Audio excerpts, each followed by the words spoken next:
There is no something. Okay, I've just turned on the audio for the... You want me to open it? Caroline will open it. Okay, I've just turned on the audio here. We're about to begin. And now we're going to... There's a lot of noise coming from the background there, you guys. Okay. Yeah, we had Armin coming in. Okay. Lots of action. The bus is arriving. We were waiting for him before we could start. Right. Well, here we are at the beginning of the second Knowledge Seekers Workshop. And we have the knowledge seekers from the Spaceship Institute online with us here, and Mr. Kesh as well. He's another knowledge seeker. And tonight's main topic is going to be on the spacecraft and spacecraft construction ideas. Okay, so we'll get into it right away here in terms of, I think, we'll see what the people, the knowledge seekers would like to say initially. And then I know there's questions from various people on technical things and whatnot as we go along here. So, let's get into it. I'll hand it over now to the knowledge seekers of the Spaceship Institute. Hello, good morning to all. We have a nice day today in Italy, and we will try to talk about spaceship in this workshop. We've got some drawings, some plans of spaceship craft. These drawings were made in 2012, and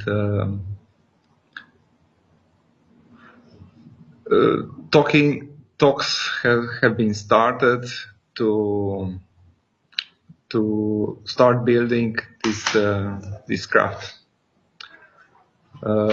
Few days ago, there were talks with some Italian companies which are able to help with construction of the craft.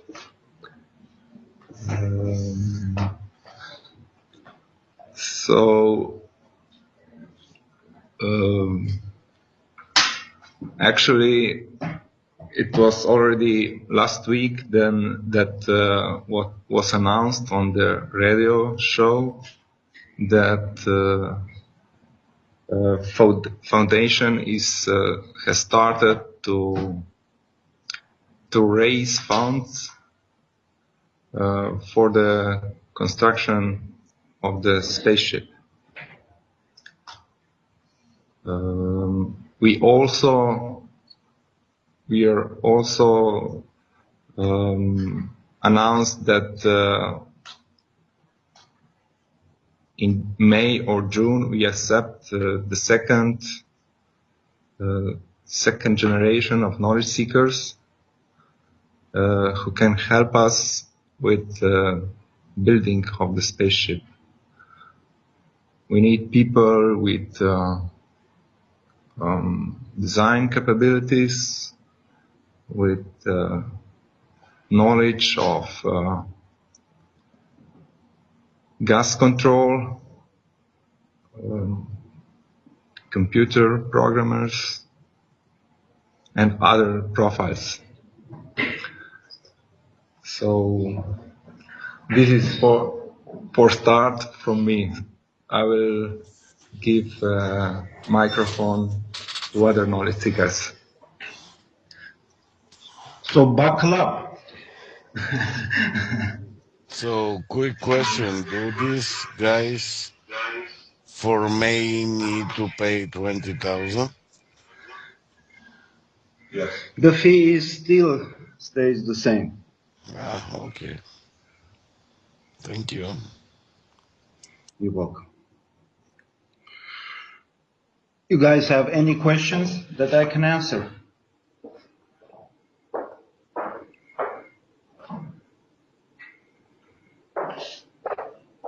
Hello? We are off. Are we offline or are we online?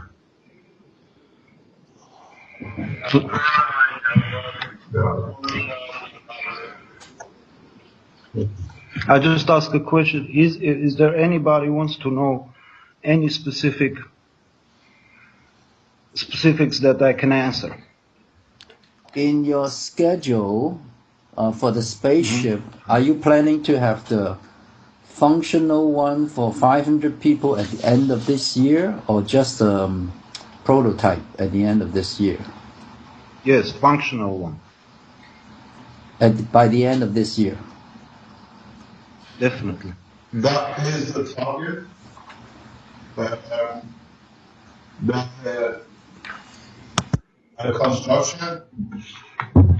construction is very simple. We're going to load it up today. In the next few minutes, Malak will load it up. But you can see this is the design which is on the USB key to the government.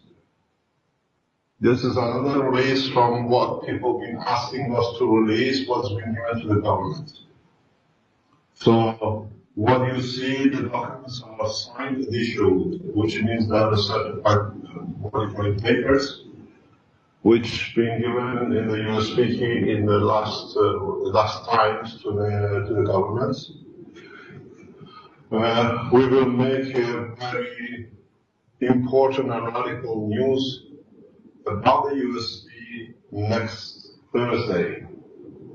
If there is anybody who's listening, who's ever been following the Keshe Foundation for past how many years, it's important for you to listen to the next Thursday, the 20th of March, the Knowledge Seekers.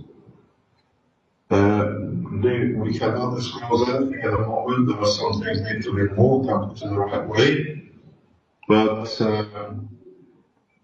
we'll announce it next Thursday. And as I said before the start of this session to Rick regarding next week, next session, next Thursday, will be the most important session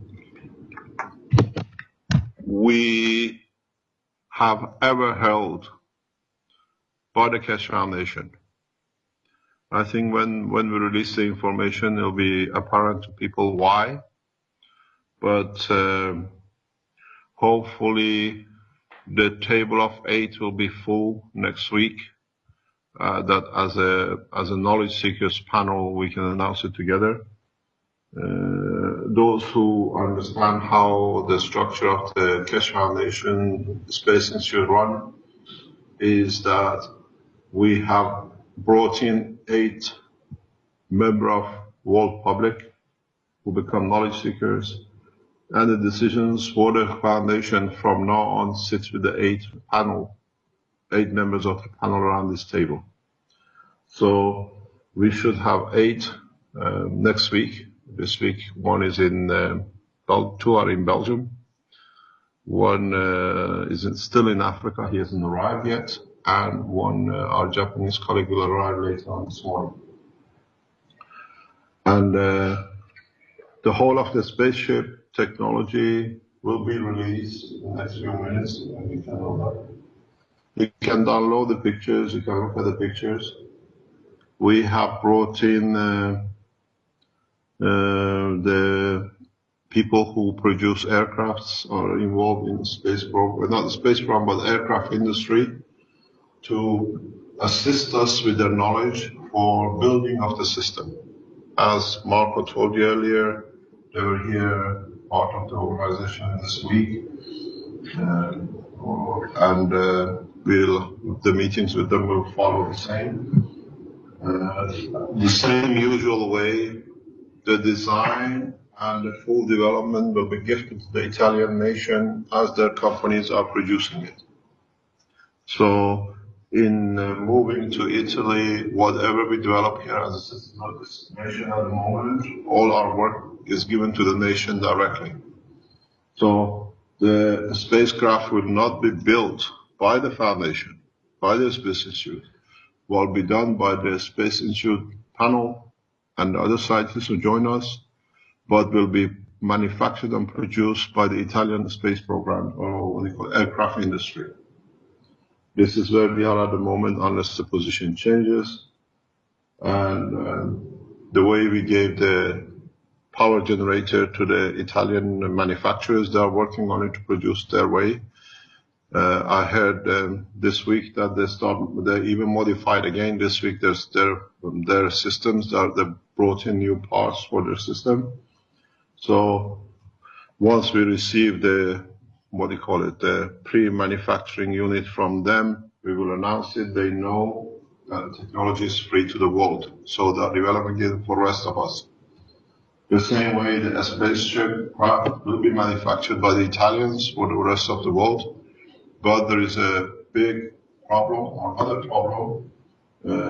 These kind of needs to be financed. And up to now, Keshe Foundation, and through all my efforts for the past 10, 20 years, I have financed all the things to go with the foundation. From now, with the spacecraft, it's got to be world population. The people who want to fly, the people who want to see the technology to be developed further, you need to put effort into it and contribute towards the development. Millions has been spent up to now to develop different aspects. And now, if we want to keep the production of this craft out of the hand of the governments to control and be with the world population the way we are doing with the Italians, it needs all the people to contribute towards it. You want the benefit of it, you have to put something in it.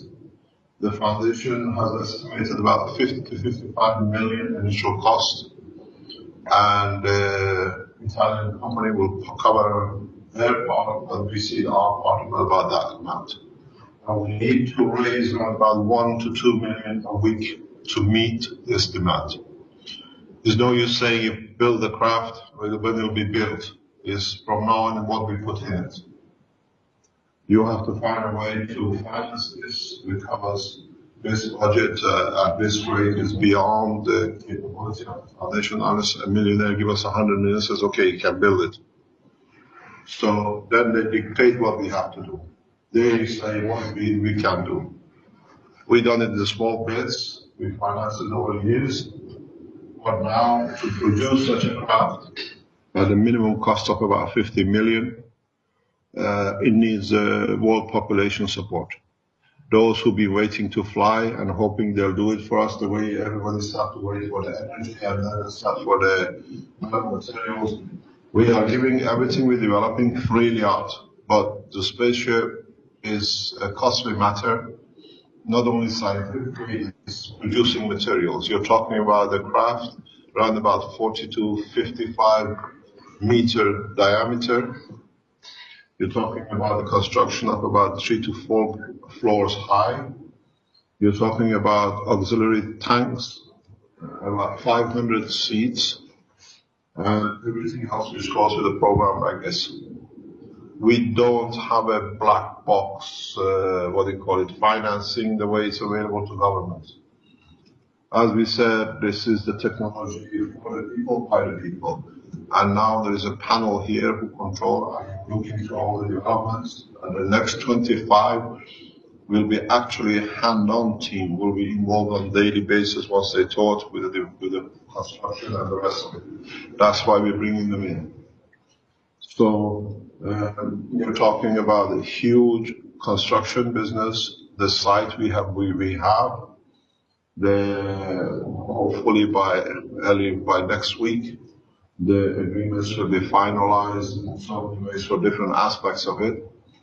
But this is not, if you're waiting to be on a spaceship or seeing a spaceship flying at this size, it will not happen unless we receive enough financial support to be able to buy the parts. This is bolts and nuts and panels and screws and chairs. So from now on, this is what I said, this has become collective job. And we will explain more in the next week session. The reactor has a base, or I should say the spacecraft has a base. Has it been loaded yet? This is loaded on Spaceship Institute Facebook website. Repeat. The documents of Spaceship are loaded on Spaceship Institute.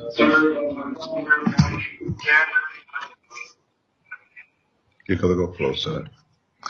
We have uploaded Spaceship Institute design to Spaceship Institute Facebook site. I will put the link to the chat. So you can see the design now is available. The craft has 5 levels.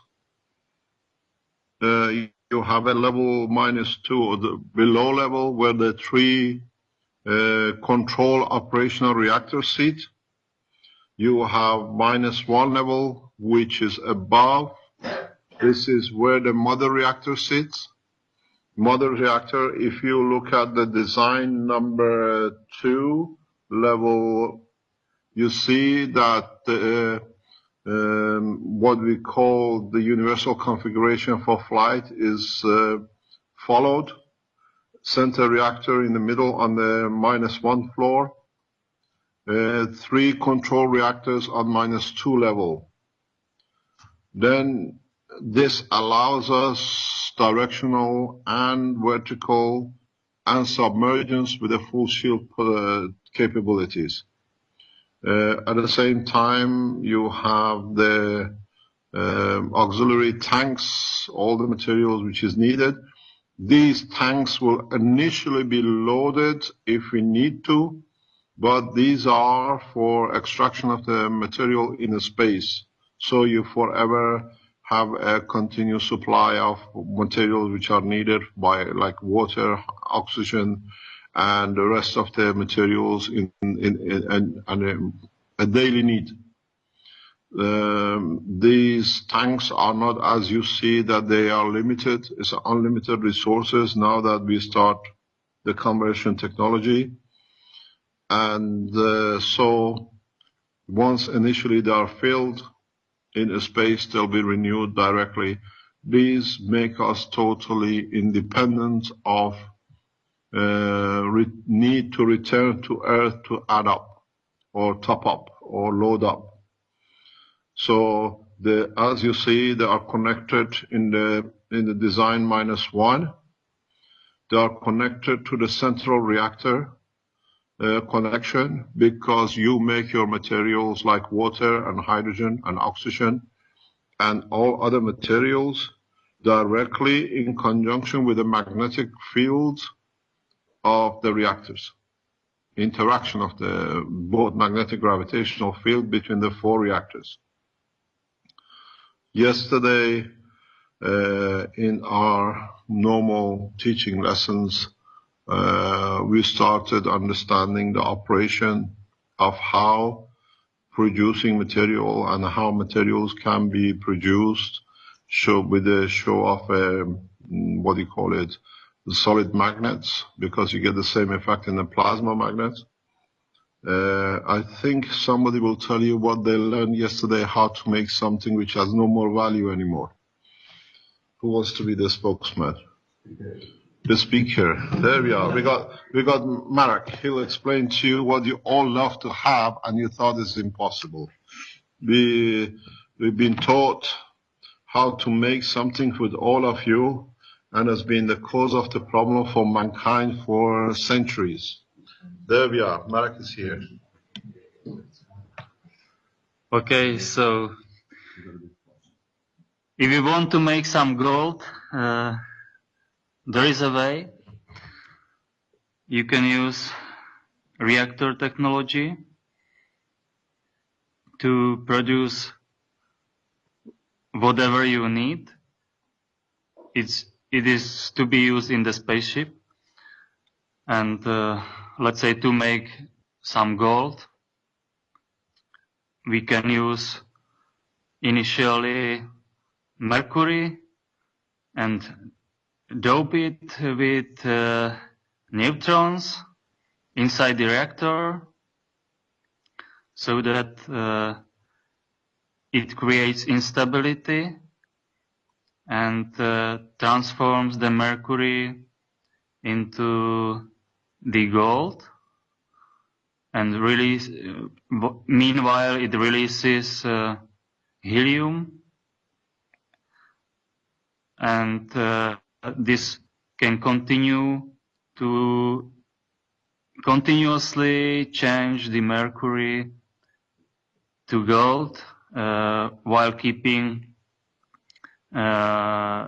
required conditions in the reactor so that the fields allow the mercury to be diluted in a way it can be transformed. We still need to experience it ourselves, but we are close in this understanding to the process.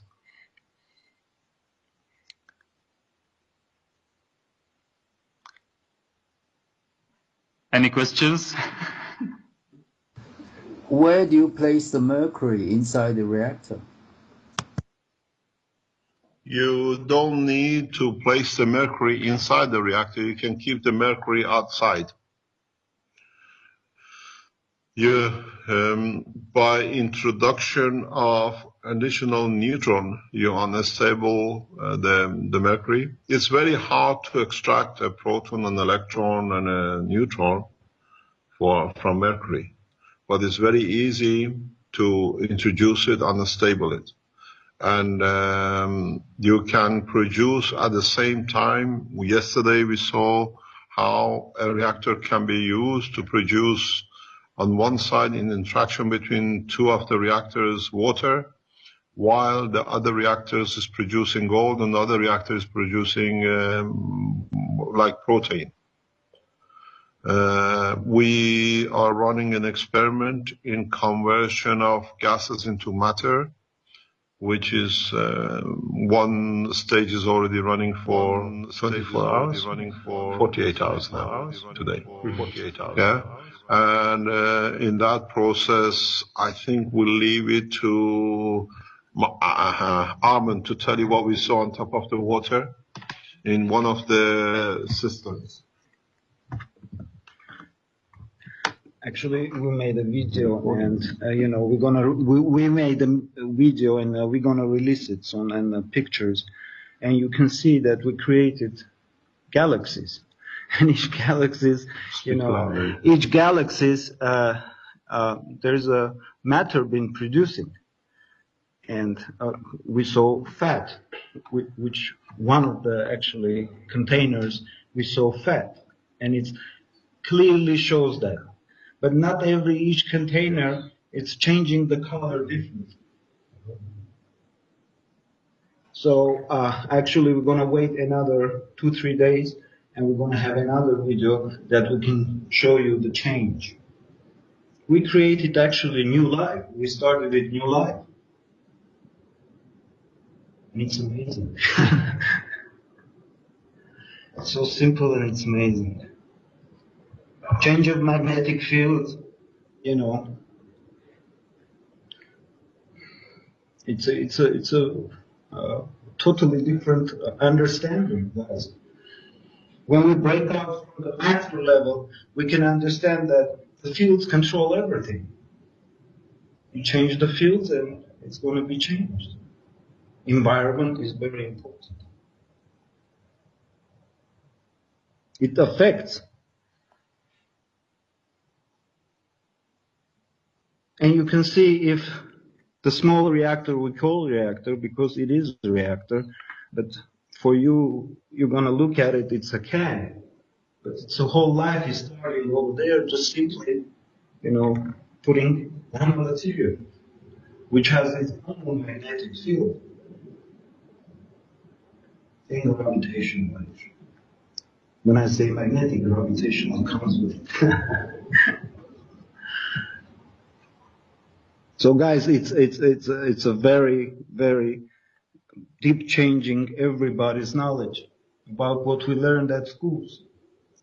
It's totally different. And it's going to be different. And it's fun to create. So loosen up. Everything is good. We have a funny moment when we try to switch on this experiment. We are recording to share with all of you. And in the moment we try to switch on, while we are recording, the experiment don't make nothing, doesn't work at all. So we have a lot of laugh in this moment. And we try to replanteate the experiment and think about what was the problem. Here is we are learning now. So this is part of the process of learning. You don't get your goals instantly. So you have to learn about your failures also.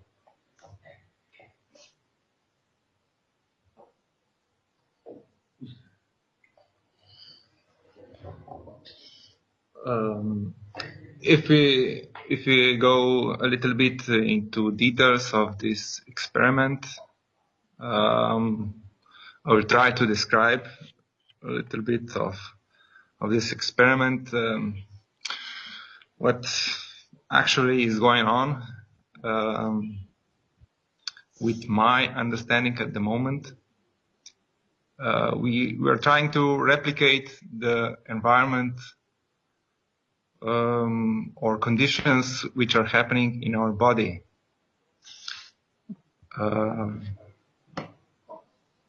Actually, we created different containers, and we put in these containers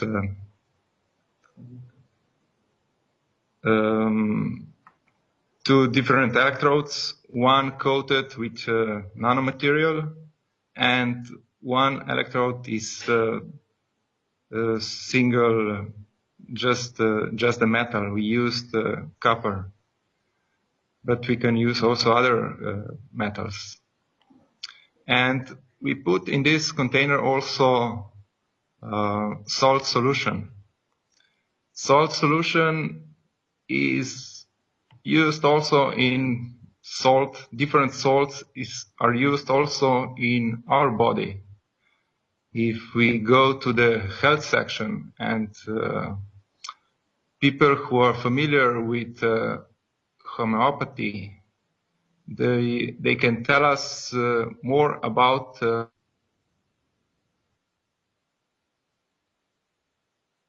salts in our body.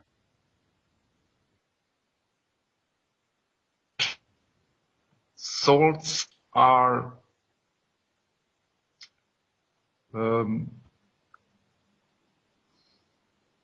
conversion system from energy to matter, and this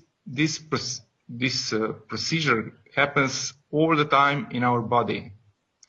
We have lymph, which is supply of energy, and in different parts of our body where different salt sits, this energy from lymph converts to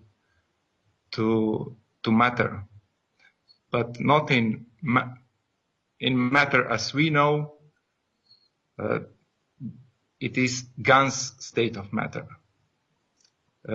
We know that our cells in body are in Ganz state.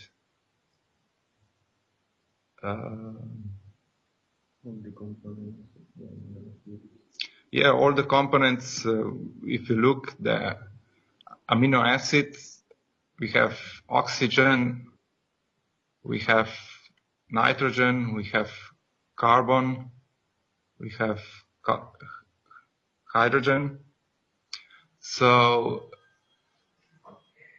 all together, if you look, if we put them together, we get 43 number, which is common denominator in our planet. This is the strength of the field in our planet. That's why amino acid holds together. And that's the universal code of protein. Using these amino acids, you can build all the proteins in the human body, and besides all the cellular structures.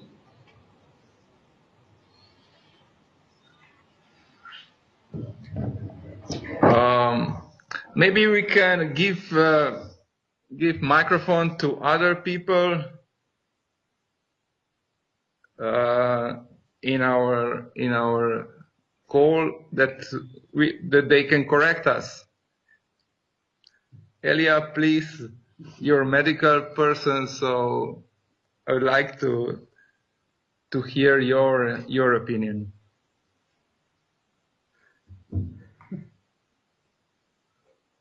Hello.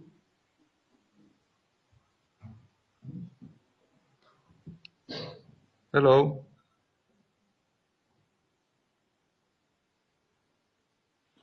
Yes, I can hear you. We're waiting for Elia to respond. Yes, hi guys. Elia, can you help us? Just to correct my sound because I made some replacement. So about what you say for amino acid, it's some kind of how to say, people will be not understand what you want to explain to them about the matter and gas state in the way how you said, because you have to say that our body is made from different kind of gas state of gases like a carbon, oxygen, nitrogen, and this different kind of gas state of gases, when they mix it to each other, finally they made different kind of matters, how the Mr. Keshe said. Depends of level of existence of different gas state of these gases. We have it finally different kind of tissue, like muscles, like a liver, like a gallbladder, heart, whatever. And when the different gas state of gases mix it, depends of them density, they represent in matter world in different density. This is the different what you have to say, because lymph, blood, and different organs, all of them, they are matters, but they have different density. You understand? And different explanation of matter, because the lymph and blood, they are liquid, but they also are matter. And liver and heart and different internal organs, they are more solid, but they are also a matter. So depends how the gas state of gases will be mixed, what you call the salts. That is the clue for representing the gas state in matter world. I understand in that way. If I'm wrong, you are able to correct me.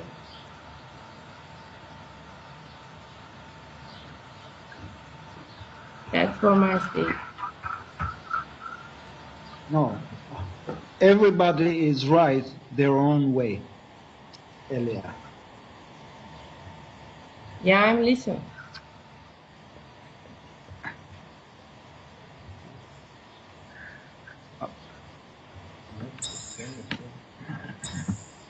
We love to make this knowledge seeker workshop in a different way of Mr. Keshe. We like to make more dynamic, because we are now learning and we want to learn from you. So we are at the point that I have to format all my biology and physiology knowledge could replace for the new one. So that's very astonishing for the people. We have to build a new science in biology, physics, chemics. So we need to build together. That's the reason why we prefer to discuss with all of you all these topics, because now we are starting to understand in very different way. So the most important part for me is to be able to delete all your previous knowledge in order to be able to understand the new ones.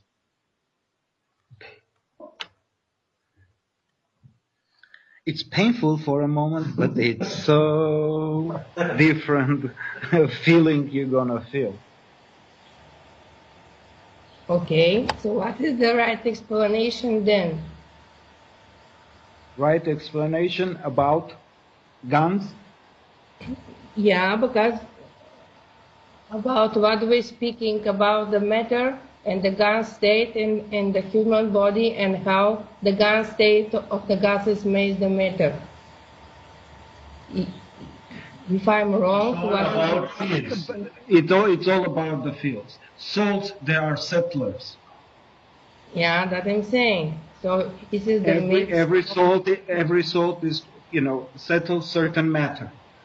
Yes. So if you create that magnetic and gravitational field, yes, that's the matter you're gonna get. Yeah, I'm correct. But this is depend which kind of gases you mix it in what quality. Okay. In that case, you receive different kind of matter. No. We have to understand one thing: all the matters are same. If we, what is matter? Actually, matter is when magnetic gravitational fields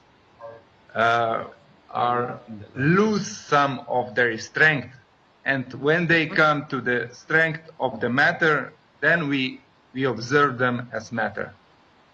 It's correct. So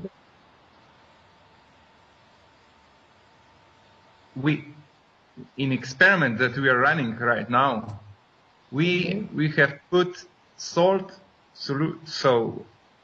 water in our containers. So we have this salt condition, and the salt creates the condition that make possible to change the fields into another state of matter that we call gas. Gas is a very special state of matter, unknown for the science in this moment, and it's like circles. It's like circles. It's like millions of spheres, sliding each other. It's very, very, very, very small scale. So the fields of the matter are covering the internal structure of other energies, so they become totally protected from the other energies. That's the reason, and you will see in a video that you can burn guns, and you can touch in seconds, and you don't burn. So the pressure or the heat or other energies don't affect the guns, because only are dependent of the inner gravitational fields of the matter that is covering the whole structure. So they behave like superconductors, and as I can see now, all the chemical reactions of metabolism occurs in this state. For me, it's so overwhelming in this moment that I can explain better. Okay, but the question is, how this gas state of gases, they are mixed and made different kind of tissues in the human body. And you try to explain on the beginning that how amino acid, how in them gas state, they stick to each other and finally make a matter. So the question gravitational is, and magnetic field. Yeah, all depends on the magnetic force of each other. It's like bending in a chemical way doesn't exist. Like that's we okay, understand. that's okay, but we have different kind of solid matter. We have a liquid state like a blood and lymph, and we have a solid state also. How the nature understand which one and how to combine the gas state of gases to make different solid matters, liquid or more solid. That is the question. Because The we are question, it depends of the environment, the forces in the environment, and the responsible are these 12 cells, as I understand now. okay, what you mean about the embryology then? Okay. Different levels. Environment. You have to say how they made it ectoderm, endoderm, and what is the difference between the combination of gas state. So, because when they made it different leaves of the embryo, have some rules to do it and to combine the gas state of the gases to have a difference. You understand? That is the tricky question, what you have to answer. 1 minute we can answer that question. But at the moment here we don't have capabilities to know everything. Which salt will create bones? Which salt will create skin tissue? Which salt will create muscle tissue? At the moment we don't have this knowledge. That's why we need a medical person, biologists who can do testings with this. With our simple tests, it's impossible to do all the research or the explanation. That's why we need also other people who can help us. Elijah, could you repeat the question in a simple way to Mr. Kes? Yeah, which one? The last one. Good morning. The tricky one. Good morning, Elia. Morning, Mr. Kesh. Nice to hear you. Oh, nice for you. You're back again. So the question last was because the guys told me I have some wrong point in my explanation. So the question is, what is the difference between different levels of embryology like ectoderm, endoderm, exoderm? How do nature understand how to mix the gas state of gases to create different level in the embryology, different layers? This over millions and billions of years where the life started on this planet. These are all embedded in DNA in conjunction with the RNA. Okay. DNA carries the structural information, and RNA carries the knowledge, or what we call like a soul, or you call it the information. Transportation of information. Yes, so that's why you have a RNA, you have a physicality, and you have a memory bank in the back of it. Yeah. DNA only carries, so in conjunction between the two, you produce the right salt, or the body through parotid glands produces the right salt in the right place. For production of the skin or the tissue, or a skin of the tissue, or any other material which the body needs. Usually, in some cases, you don't need one salt, but it's a combination of two salts. Yeah. The heart muscle is a combination of 2 or 3 salts, which creates the right tissue, not hard enough, but not soft enough to be like a muscle or to be like liquid, but flexible enough not to be like a bone. Yes. So, according to the what strength the body needs in a certain tissue, through one of the parotid glands and in conjunction with thymus and with the lymph node which is responsible for that organ, the right combination of mixtures of salt or individual salt is used to create that tissue. Okay. This part of the information of the combination comes from RNA. The physical change information comes through DNA. That's why you have RNA and DNA parallel in the same kind of helix. So this is the way, according to the environment where the energy is, the material is converted to what it needs to be. Okay, but the question was, did you know at the moment each one salt we have to combine to produce different kind of metals? For example, yes. In due time I'll teach, but it's too early. These guys have just trying to stand on their legs. Don't ask them to run. Okay. But in time, yes, I'll teach you how to do it, because in the space, as I always say, you can't go to a passenger and say, "Can I have your heart, please, for the captain?"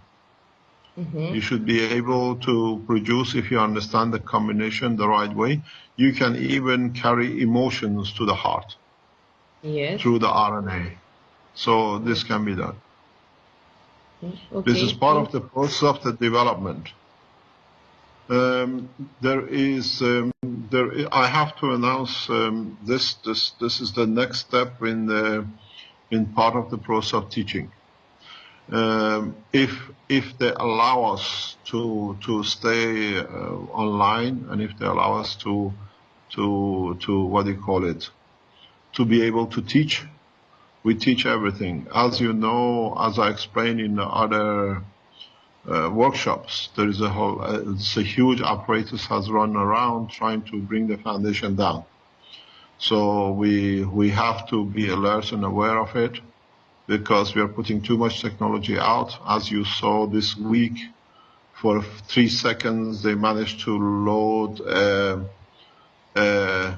free energy, no thank you, with my face with a cross on it, on the website of the foundation.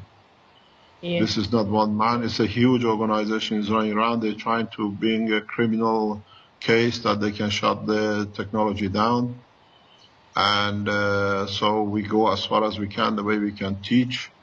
It's time to literally mobilize all the knowledge and the people who want to receive the knowledge. I have to announce, maybe we bring it forward, the technology is from the government handed over to nation. So we hand over the technology and the space technology to the knowledge seekers. There is a move to put me in prison with false allegations. They are trying to build up cases. We are aware of it. They already interviewed a lot of people around Belgium, Holland, and Germany, all sorts of places, trying to build a case up to shut the foundation forum and the foundation as a whole. But that's the responsibility. People who read the books and understand it, to follow it up if they imprison me or whatever happens. So we are aware of assassination squads which are moving around Europe to create an accident. I tell you that very directly. We have report directly from the Security of Nations. So you have to understand how important it is to pass as much knowledge as possible for you lot to understand the principle. And in so many ways, the government of Taiwan has released the USB stick to his national scientists. So if anything happens to me, scientists in Taiwan have got the USB stick in their hands. So you as a public, you can go to the Taiwanese, we'll release their name and everything, that you can have access to the full knowledge. The medical patent, they have seen the patent number 5, they have opened it, and they're working on it. So if anything happens to me or any government tries, hello, can you hear me? Yeah. Yes. If anything happens to me with these cases which are trying to build up, the Taiwanese government has released a USB stick to its nationals. So the whole package of Keshe Foundation is open to world population.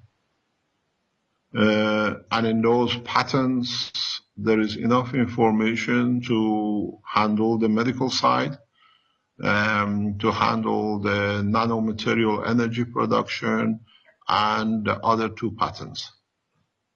So we are not sitting back, we are monitoring.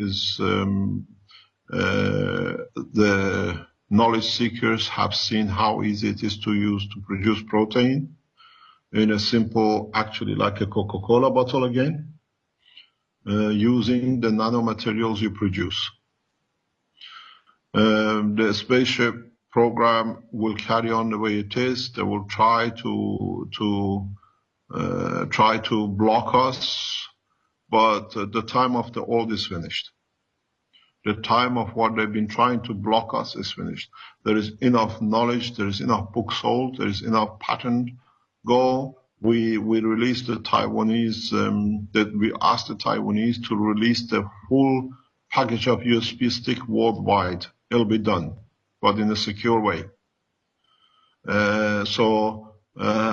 In a way, if what they tell us they received from the government is correct, this is what I said we have to check.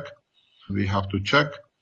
Then on a Keshe Foundation or on your Facebook channels, you post this. This will stay for millions of years, for thousands of years, for people how to do things. I repeat again, the move is done in Belgium and it's done by the same people. They are going to do a lot of things to stop me teaching, most probably by setting up a kangaroo court, the same as in Canada they did, to accuse of whatever to stop the technology. The only way it cannot be stopped is for people to make it clear openly, this is the knowledge which belongs to you, and this time it cannot be blocked. We know there are 6-man assassination squads sitting about 2 hours away drive from where I live. And this has been given to us by national securities. So the people who think they are planning to do things, there are people within the structure of governments who are protecting the Keshe Foundation.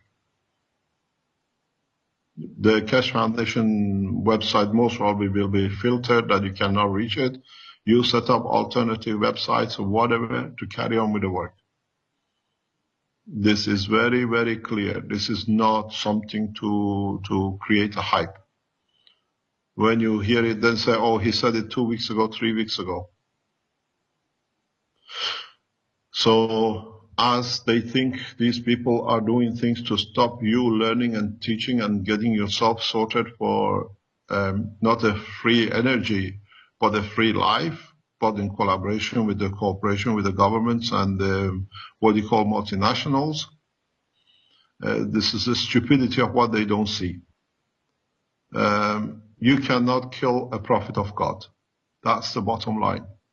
Our teaching is for good and forever. The time is finished. The time of old is finished. The time of the new is in the hand of people to understand the correct procedure. I release these in short terms, in short ways, in coded messages for years. In the peace message, we said the scientists are messengers of God. But if you look, We don't only teach science, we teach the ethics, which is the job of the prophets of God. You cannot silence prophets. They put a thorn on the head of Christ, and they said, if you are a king, where is your throne? And we have seen now every law in every nation on this planet, being communist, non-communist, Christian, Muslim, is based on the teaching of Christ because it's correct. The same is with this technology and what we really see. Doesn't matter. Those who take action against us will not survive, will not last, by the nature of what they do themselves to themselves. In so many emails, in so many communications, in so many writings people to us over years, they keep on asking me, even in press interviews, are you Messiah? What is a Messiah? Changing everything they knew. How many times, how many prophets, how many world religious leaders have to say you cannot do wrong, you cannot do this, you cannot steal. The change comes when you change the whole totality. And the change has come. We teach everything totally the way it is, the new way, and in conjunction how to use it in the space, not on the matter level of the man. So I go to the governments who are trying to filter us, trying to ban us, trying to imprison us. You banished, you imprisoned, you killed a lot of prophets of the past. Time is over. You will not succeed. Physically, you might think you've done, but I want to know how many of you will last it to see it. So the message is very clear. We go back to what we've done, what we are doing. My message to world leaders is very clear. Collectively, between Canada, America, European nations, you have put together a package to silence the Keshe Foundation. You saw what happened to Jesus, to what you call, to the Jews for what they did to Christ. They went for banishment for 2,000 years. You touch and you will see what happens to you as a whole. I have no doubt about what I'm talking about.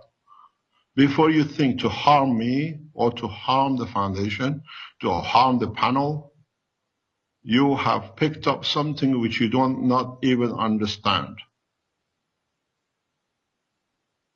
My message to you is very clear. Do not touch what you don't understand, and do not touch the prophet of God. Because we know everything and we do not need to be there to understand. This assassination program you put in position, this blocking of the foundation, this all warrants of arrest you're putting together, what happened to Christ? You crucified him, but now he rules the world. Our time has no dimension.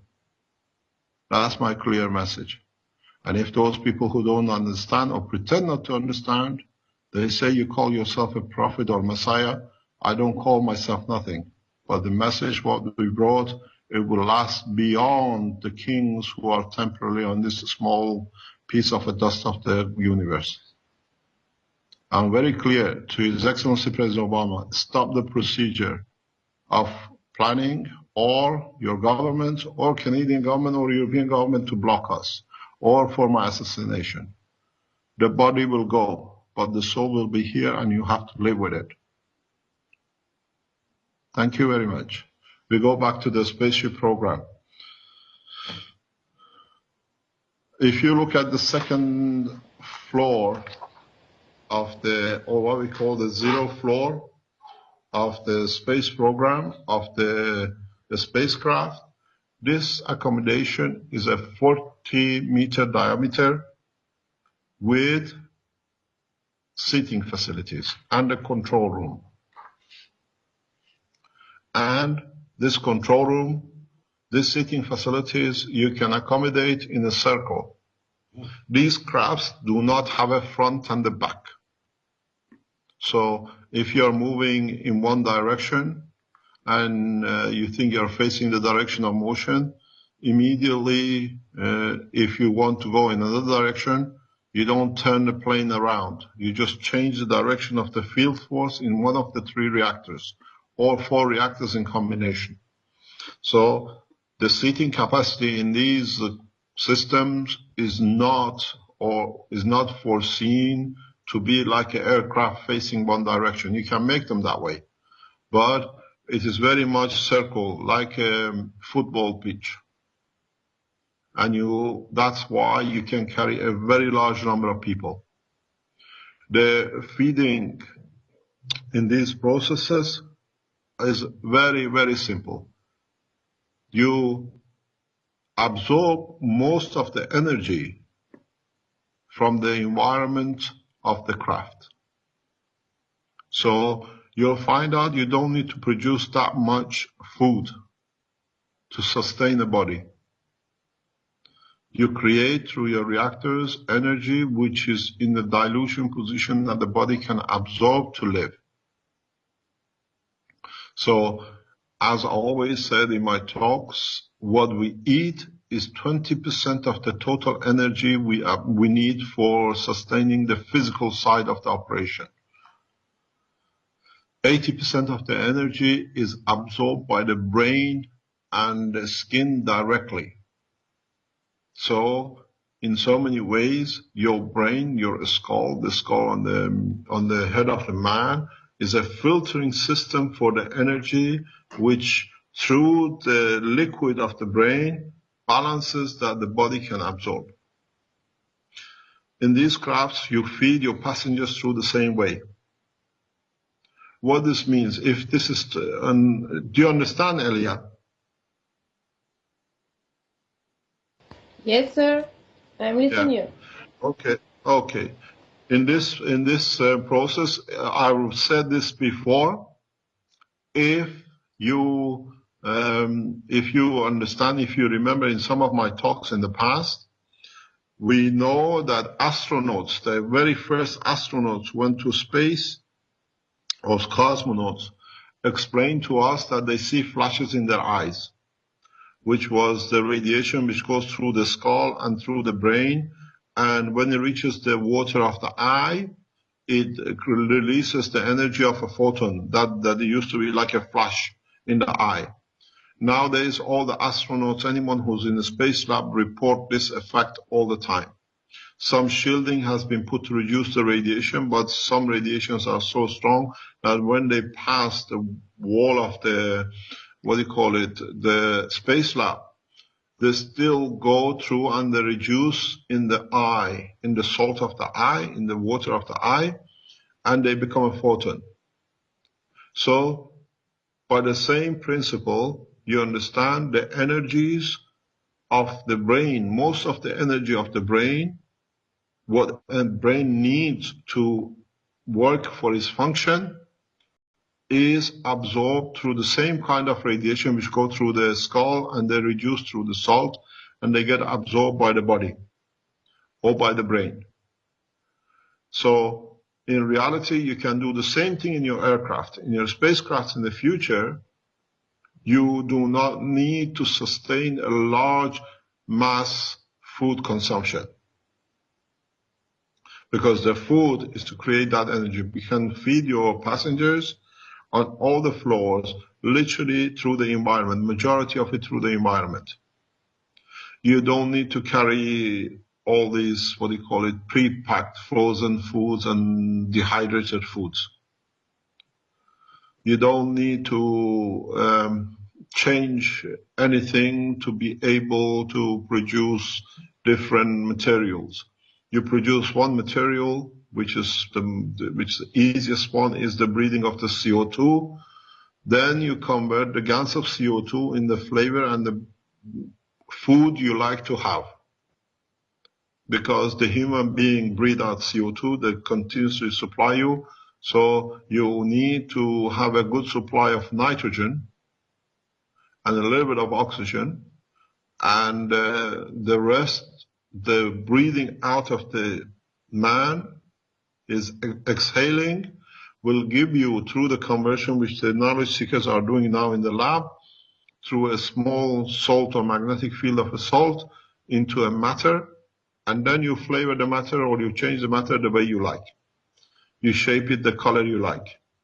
Because as you know, at this moment of time in the food industry, all the colors of the foods are homogeneous. You can buy a bottle of ketchup today, and you can buy a bottle of the same brand ketchup in 5 years' time. They look and taste exactly the same. The color is always the same. As we are all men of life, we go to shops, we buy tomatoes this week, and it's not the same tomato next week. It's different color and shape. So how they achieve this homogeneous color, this is done through the coal. All the colors which are used now for most of the colors, 95% of the colors used for coloring food is produced through coal, through the carbon. And you can repeat the same process to the man when he breathes out CO2. You can use part of that carbon for coloring the food. You wanted the banana color, or would like it the steak color, or would like it to be the color of a vegetable. So it does not need to be, because in a way, the material which you absorb or which you produce as a gas of CO2 is already in a state of the gas. So when you eat it, it releases its energy directly to the body in a gas state, which the body is built of and made of. If you remember in my previous talks, I say the minute you touch the CO2, you taste it. The minute you touch the gas, you taste it. Why? Why?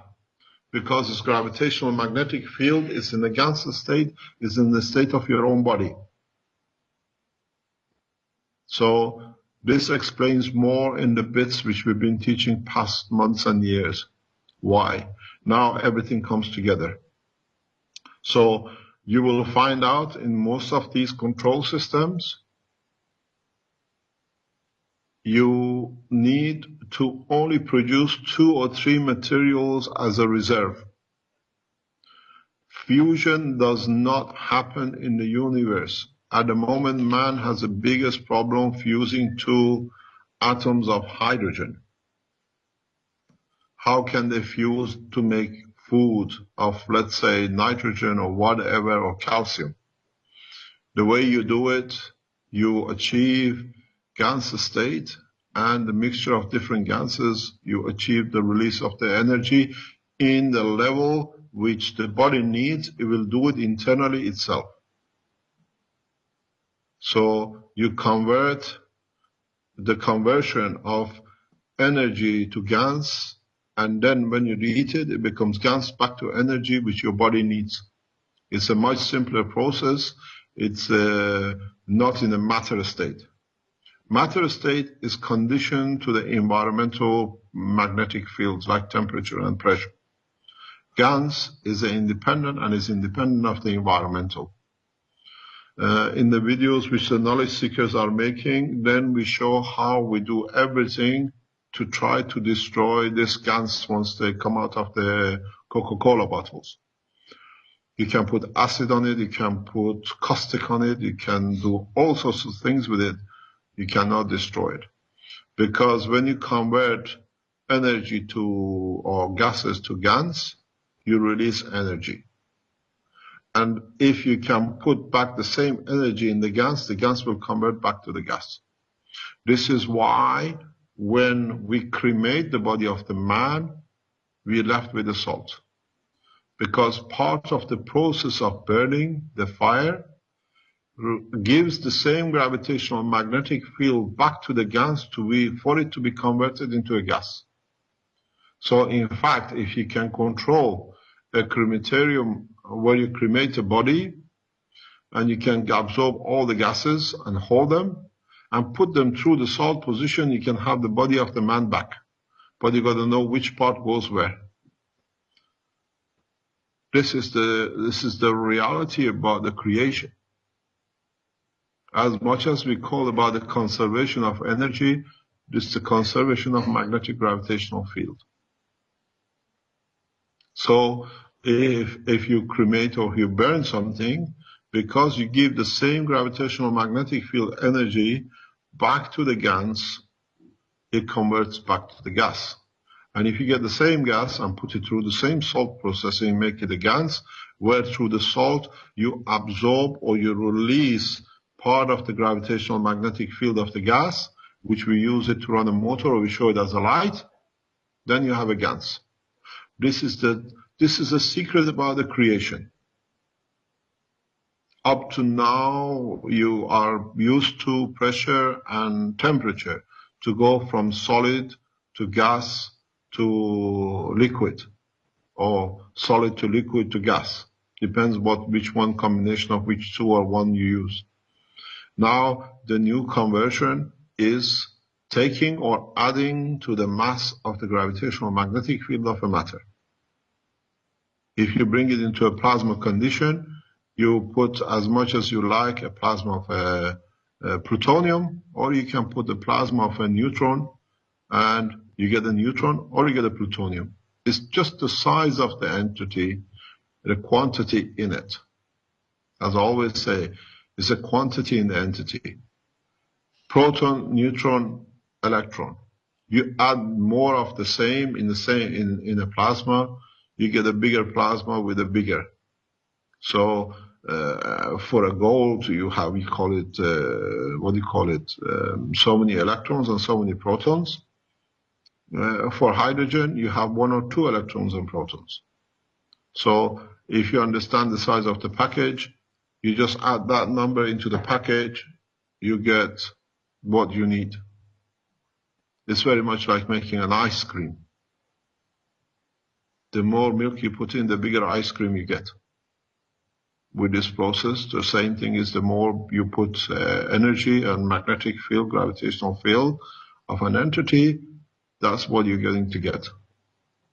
So making gold, there is no problem. Making plutonium, there is no problem. But if you need it, it's in the holy writings, in the scripts, that say the maturity of the man will come when he understands the transmutation of the matter. And now man is matured to understand the transmutation of matter, how you transmit it from one to another. So the man at this stage is matured enough to rejoin the universal community. Those who want to keep us illiterate and in the village of earth, they are doing their best to stop the foundation. If you want to stay in a village and be like animals killing each other every day for a piece of land or a piece of food or how many grams of gold, carry on.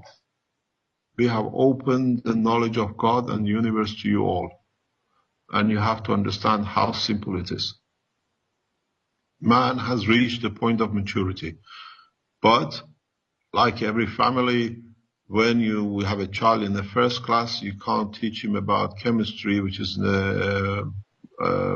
secondary, and you cannot teach philosophy to a 1-year-old child. The human race is in the different ages and different classes, and as they mature, they understand more on that one level to another. And there is enough men matured with the support of what we see now as the internet to be able to make the first excursion and join out of this village of earth to universal community. This has been my job. This is the responsibility I accept as a prophet of God to do. And I think I have accomplished it. There is a little bit more time to do. Does not matter what people try to do to me. Till I do not finish, there is no time to leave. And I decide the time and the place and not the human race. Very clear. Very, very clear.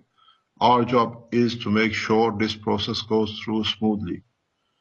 All the kings, you lose your crowns. All the presidents, you'll beg for the space to have a hole to live in. But our rules and our knowledge will be forever. Because this is the way the universe works. If you look at the structure of the matter of the spacecraft, the structure can be anything you like. Aluminium, fiberglass, steel, wood, because it does not matter what you use. The reactors create a gravitational magnetic field which the matter will never come in touch with its environment. So you create a gravitational magnetic field which holds the gravity as 1g in one section of the passengers on one level. And then you change gravitational magnetic fields of the destination point in level -2 in the direction of the attraction. What you do, you don't burn fuel. As we always said, in the reactors number 3 or on the 3 reactor combination of universal system, you create the gravitational magnetic field of the destination,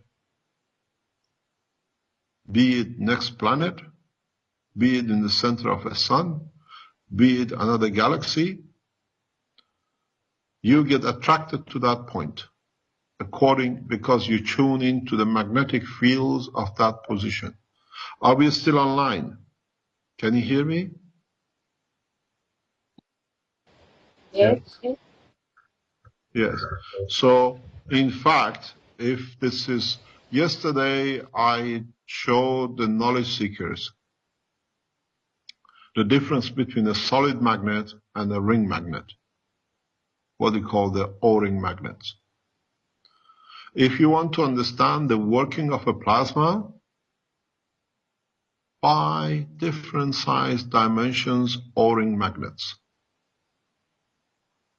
and stick them together that you can make a sphere inside or elliptical shaped plasma inside. Then you understand how your reactor works. Yesterday, luckily, John had a small spherical magnet with him in his pocket. He's got a bunch of them. He makes different things with him every day. We put one of these spherical magnets, behaving like a plasma, in a see-through sphere. And I showed how we can and how the difference is between using a solid magnet to change the structure of or movement of the plasma, or use a ring magnet. And they've seen how easily the magnet, the spherical magnet, moves inside. The spherical magnets, inside the spherical magnet, is very much the behavior of a plasma. In the center, there is a rush, there is a stronger magnetic field. You call that the principle. Between the center and to the wall of the inner part of the ring, this is your transition. And the ring is a matter state. If you understand this, you can do the same thing with the plasma inside your reactors. What this means, you can push your reactor plasma to one side in conjunction with, let's say, one of the reactors in the lower floor that you would like to create gold or diamonds or whatever from that space structure gap. You push the plasma, you compress the plasma to another side to another reactor, which what we call it, let's say reactor number 2 in the -2 floor, to produce different things. But this is very much materialistic. In the long run, you will learn you can do the same thing in your reactors and outside your reactors. So, to understand the same thing, go back, use the magnets, use the ring magnets, use solid magnets to create and control the protein in the body of the man. This is how we use magnets in our medical side. Understanding the Belgian police has been going around telling, it's only magnets, it's fooling everybody. It's just selling magnets. But if we sell magnets and we understand the process of a magnet, how come people can walk? How come people can do things which they couldn't do before? It's understanding the structure of the plasma and where you put the system. If this is too far-fetched for you to understand, go back to the human level of why people go to certain springs and they say the water from the spring is good for the eye. Or they go to another spring, they take the water, say this is good if you have a cancer. And they go to another spring, they get water, they say this is good for rheumatism. Think, where has the water been? The water goes through the inner sanctum of the earth and gets interacted by the different gravitational magnetic field of the different matter which is going through. So, as the body of the man is made of the essence of the earth, hydrogen and carbon and nitrogen and oxygen, the oxygen of the water, H2O, in conjunction with other minerals which are attached to it, carry the energy, plasmatic magnetic field energy, which matches, let's say, the situation or with the salt which is in the eye. So when you drink the water, that field matches exactly to what is the salt in your eye or the combination of the water salt in your eye, and then affects its position or affects its structure, and you can see better. Or you get rheumatism changes. That's all we do in all our systems. We understand the concept and principle of creation. Now they can say the guy uses magnets, it's all empty. Look at how it's calculated to be where it is, what it does.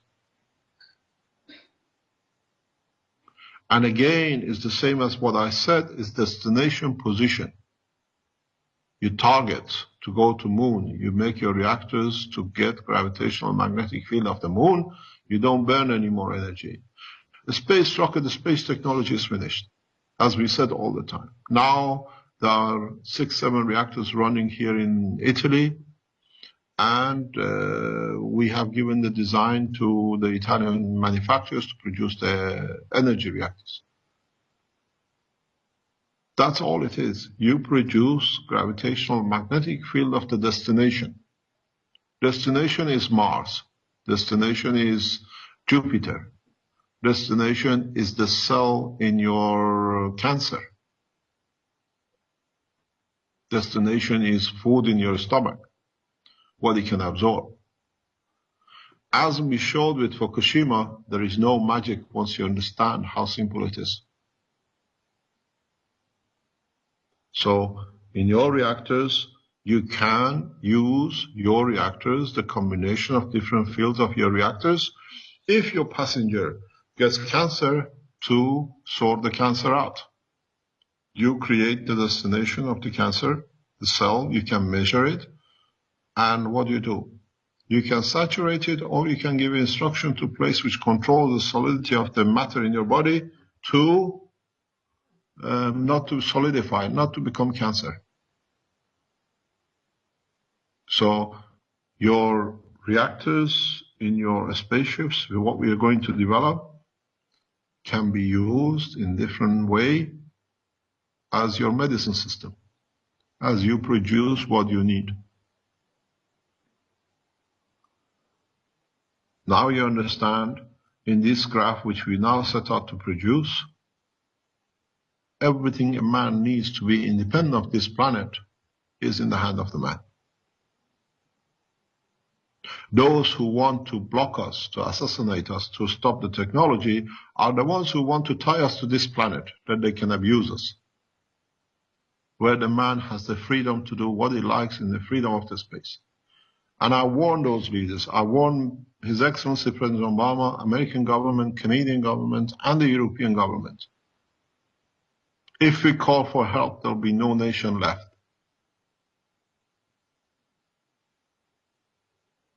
Very, very clear. We are not here alone on our own. And if you have not understood this by now, you will understand this from now on.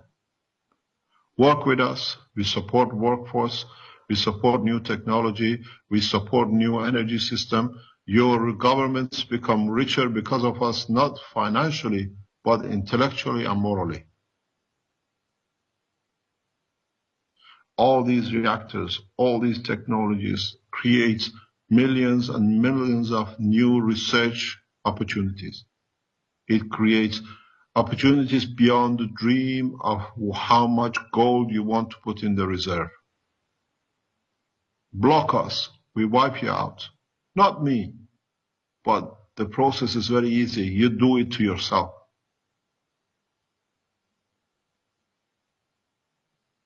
You all get cancer. You all get all sorts of diseases. When it comes to the point, the last thing says, God help. The last breath before you take, you ask for God forgiveness and for something to release you from the pain. The God is here and is giving you the answer and the medicine. It's you who refuses it. So in one reactor, you have food, you have medicine, you have energy, you have motion, and it's exactly like a reactor called Earth. Earth gives you all that. Now we learn the laws of the universe. You go further out in the higher levels, in the level 2 and 3, it's just literally for accommodation. Because if you need rest or you want to go somewhere, everything is available. The size of these crafts are totally dependent on the strength of the magnetic gravitational field your reactors can create and maintain a safe flight position, and what material you put and you load inside it. You don't need to carry heavy materials as a fuel, because you can continuously create your own plasma or hydrogen as a storage to feed. I'm teaching everything possible to the knowledge seekers in a very, very clear way, that they can see the connection between the plasma of a reactor, the plasma of the body, the plasma of a matter, and every day in the lab, we do everything at the same time. We work on the different parts, each group, we got group of 1 or 2s or individuals working on different reactors that are developing their own version and their own taste of reactors. But once they finished as a group of 4, they have to put these 4 reactors together to be able to create lift, to create food, to create everything which is needed for a spacecraft. So one is brought his reactor from Slovenia, and it's all steel. We're trying to produce matter inside it. We have one which is brought ceramic reactor. He's building different things with it. The ceramic reactor, because it's an earth material, will be good for producing food from the earth, or it allows us to produce matters which man likes to eat. I'll explain that in the future. That's why I support the ceramic reactor, because it will have the taste of home. It will have the taste of the food we get from this planet. Then we have a reactor which is made by the Iranian engineers in Tehran when I was there, which is made of plastic. And we have an American citizen and a Czech Republic citizen together working to make it to work, to fly, to lift. And then we have another reactor, which is a combination reactor between plastic and copper. It's a very specific. The copper one was built by the Iranian scientists in Tehran, and the plastic one was made by the scientists in Antwerp, and one half of it was built by a bunch of scientists from Belgium in west of Belgium. And that is a combination reactor. We put the 4 reactors together on the universal table which we have in one of the labs, and together working, they can fly, they can move. This is to show that creation of plasma and creation of food and creation of motion and energy is independent of the material which contains the plasma. This is a simple way, as we said, the slavery to matter with this technology is finished. They have shown, they have been taught yesterday how to create gold, how simple it is to create gold, which has been the mystery of the man to do. The process has been explained, and now with the reactors they can produce. Yesterday they have seen for the first time how easily you can convert the gases into protein.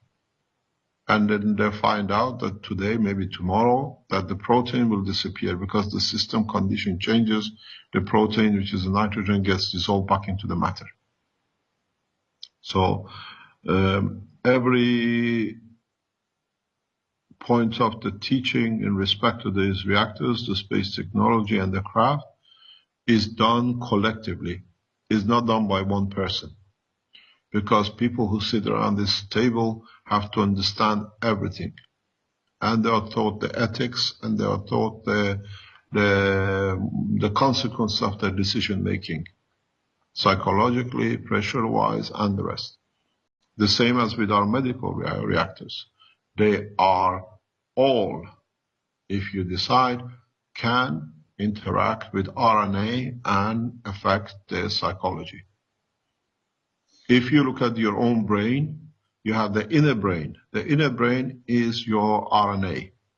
The outer brain is your DNA. So you connect the two together, you can create the body of the man with the essence of his life, which is his center, anywhere in the universe. In time, man will learn you do not need to carry the physicality if you can carry the part of the ethics, what we call the center brain. This is far for man to understand. It's beyond your understanding. But in the very near future, the ones who use this technology and take to space and then come across the other people of the village of universe, they will understand how easily it's done.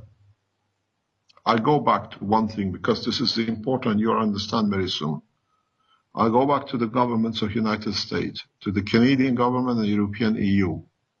Stop this process of assassination and trying to build up a court case against Gas Foundation. You can take me to court, there is no problem, but you cannot stop the knowledge which is released and is in the hand of the man. If you don't understand it, it's your problem. The table of knowledge in the foundation is open for you and your scientists. I have sent an invitation to Mr. Dallas Benhoff in Boeing Corporation, which is a connection between NASA and Boeing, to bring scientists from Boeing for development of the aircraft. I have sent a direct invitation to NASA, to Mr. Nelson, who have invited us to NASA to join us to teach, to learn, to develop. My invitation goes to the Iranian Space Agency and the Iranian aircraft industry. Join us on the table the way you did in Tehran. We can go further. The same goes with the Chinese Space Agency. The control cannot be in the hand of one cult. Now, the Chinese are developing it, and the Taiwanese government has released the technology to its people. You try to get the cat back in the bag. Impossible. I ask for Taiwanese scientists who received the key, and they say they've received it from their government, the USB stick with a 5 patent. Please release it today on the internet. Please release all the patents. If you will confirm you received it, and what you sent to me confirms you know something about it, release it. Do not wait for our appointed time of meeting and discussion. We'll discuss it further. You know who you are, and we know who you are, and the authorities know who you are because they monitor my emails. Please release the full USB stick into public. You have my right, you have my authorization. Any questions?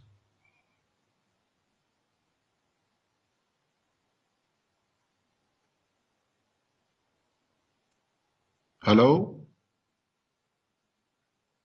Yes. We're here, Mr.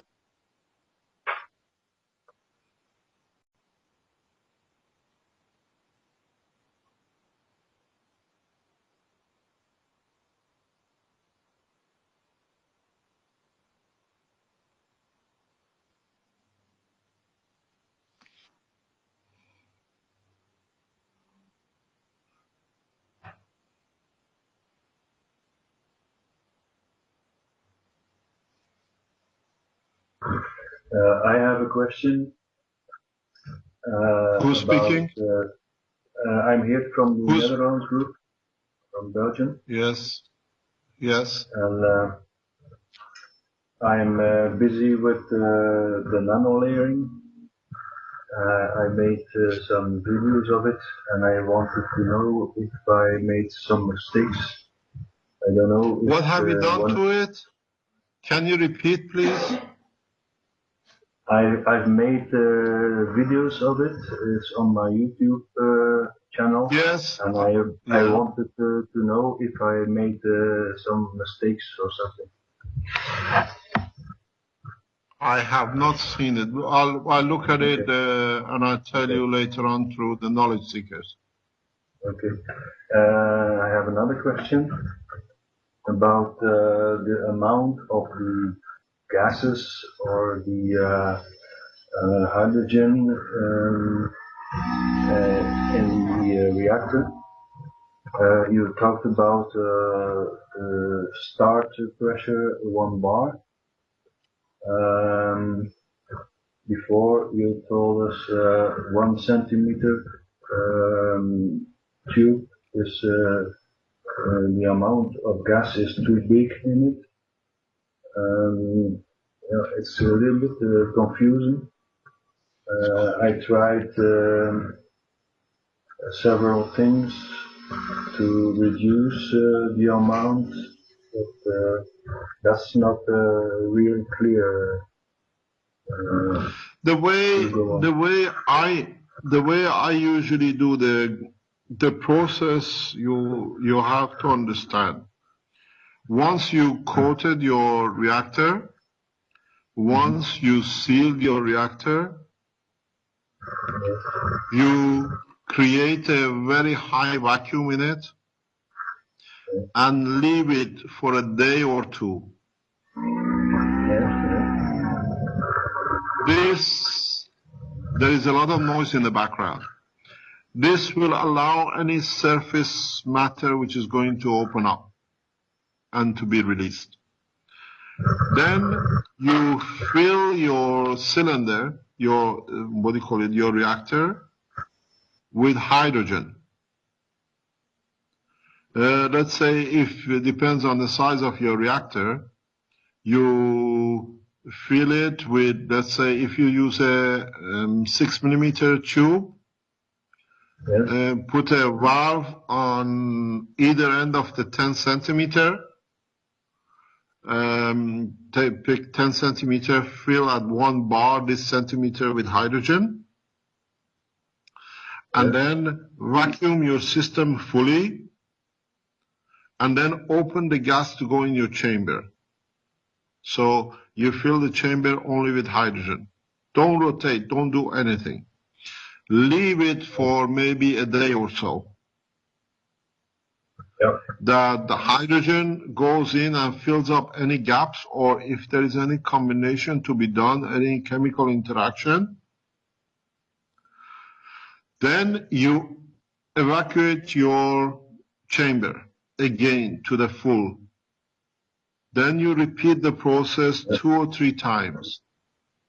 That majority of the molecules in your chamber will be of hydrogen. Don't forget, do not, while you're making your cores, never touch with a bare hand, and make sure you don't touch the center or anywhere inside your reactor core. Because you leave a fingerprint, and the fingerprint, as we all know, is fat-based, amino acid-based.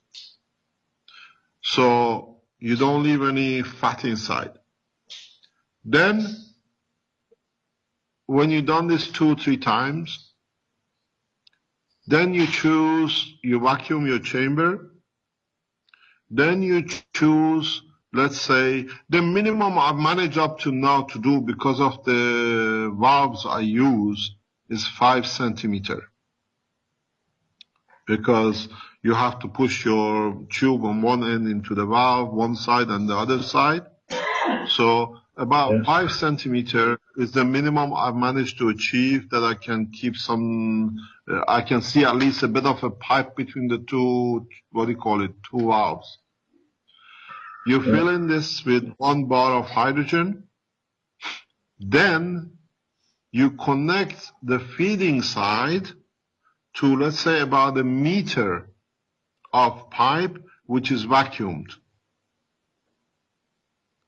And then at the end of this meter, you put another 5 centimeter or 10 centimeter tube, which is already vacuumed, and you connect the other end of it to your reactor. So before you start your procedure, you have your gas tank. You have a valve which controls the gas from the tank to the core. You put a 10 centimeter pipe. You put another valve. This is the control that you have 5 centimeter or 10 centimeter, you decide. I do it 5 centimeter because it's much easier later on. So first valve, the tank, first valve, 5 centimeter, second valve, 1 meter of 6 millimeter tube, then another valve, then 5 centimeter, then another valve, and then a pipe to your reactor. You have to devise a way that somewhere you can, from the first valve, after the tank, you can vacuum the whole tube, all these parts plus your core together. So what do? You open all the 4 valves in a way, but you usually have to have a valve at the point of your reactor core too. So your plasma does not come out, but does not backfeed, so plasma stays in the core. So you have a valve by the core, you have 2 valves for the pipe, you have a meter, you have 2 more valves. You open all the valves and you vacuum your pump. All the time you work this way. Then you close when you reach your vacuum, you close all the valves and you open the first valve from your hydrogen tank. You feed 5 centimeter, or you feed the gas into the 5 centimeter tube, you close both together. You allow the gas to settle just for a couple of minutes. Then you open the valve and you release the whole gas in the 1 meter tube. So what you do, you expand the gas in 20 times more volume. So the gases open up. Then you open the third valve, which opens to your second 5 centimeter, and then you close it. So whatever gas is expanded in the meter, part of it goes into that 5 centimeter. Then you open the valve to your reactor and you open the valve from the 5 centimeter to the reactor. The vacuum condition in your core will suck this, whatever is in that 5 centimeter, into itself. So this becomes the first load for your reactor. This plasma, this gas, because you've done all your vacuum and gassing of the hydrogen before, it becomes your first loading. And most of the time immediately gets absorbed, or it goes into different, whatever you call it, in the body of the reactor, or in the space of the reactor. Okay. There are 2 points. Before you start vacuuming, or during the time you vacuum, before you start the first load of the last 5 centimeter, you run your reactor for about 5 or 10 minutes. That if there are any heavy gases left, any heavy material left, due to centrifuge, will go into the nanomaterial. This is one of the reasons we use nanomaterials, because it's like a sponge. So these materials don't stay on the surface of the nanomaterial. Through the gaps and holes, they get pushed to the physical boundary of the core in the back layers of the nano layer. So what you get in the outer layer in facing the hydrogen is more or less pure surface.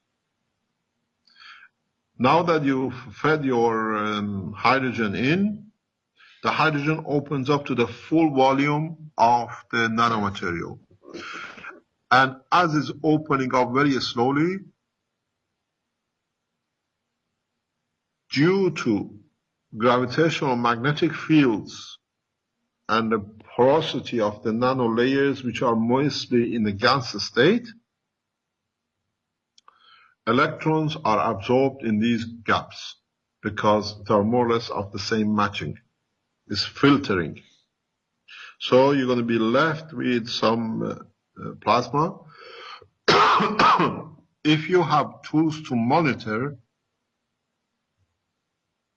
you'll find that every time or the first time you feed the gas in, you will see a drop or change in the flow of magnetic field of your plasma, which means the plasma is literally acting and pushing into the nanomaterials, very much like piezoelectric, puts pressure on it, they release some of their energy, you can pick it up. This shows you created the plasma or not. One of the tests you can do is that you again repeat the process. I explained this yesterday in the lab. You make sure, this is very, very important to understand. This is more important than anything else if you want a stable reactor.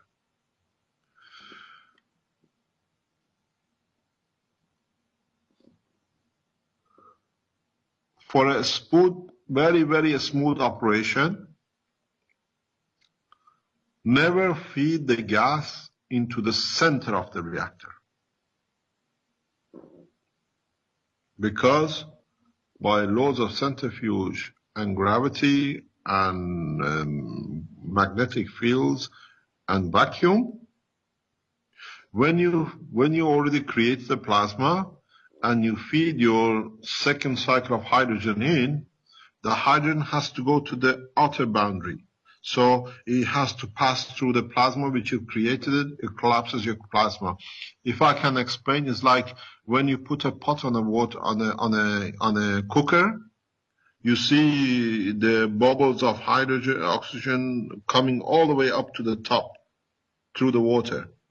You do the same thing with your plasma, so you disturb the plasma. The feeding of the gas into your reactor has to be from outer surface, that the gas comes in from the outer boundary, and as it gets into, as through the what they call it, the vacuum rotation and the nanomaterials gets ionized, it joins from outer to the center plasma. So in a way, you squeeze your original plasma further in. When you add hydrogen in this method, you literally, as you ionize, because you're doing very, very minute amounts, as you increase your pressure, as you increase your gases, you increase the pressure on the center plasma. And then you start getting nano layering of plasma one on top of each other. If you build enough pressure, by experience you will learn, single core reactors are the best reactors for movement. Because now you create the same condition by different magnetic field strength of plasma over each other, the same condition at the center of the sun. On Earth, we have the partition, what we call the solid core. In the universe, in the magnetic field in your body, There is no partition. The partition is created due to difference in gravitational magnetic field strength between layers. And as they interact with other layers, they create the initial gravity. In a space technology, you do not run multi-core reactors by the solid partition. For teaching, we use it. But in essence, even I was teaching yesterday to the knowledge seekers, you do not need to increase pressure. With using your second or third reactors outside in what we call the -2 level, you can pressurize your plasma to create sudden increase in going, for example, from the matter or from the lower transition strength to higher transition. Because you reduce the size of the plasma, it becomes strong. You increase your gravity magnetic field in a very rapid way in a nanosecond, and you do not need to, do anything else. You do not, in the space technology gravitational system, you do not control your plasma for gravity by feeding materials.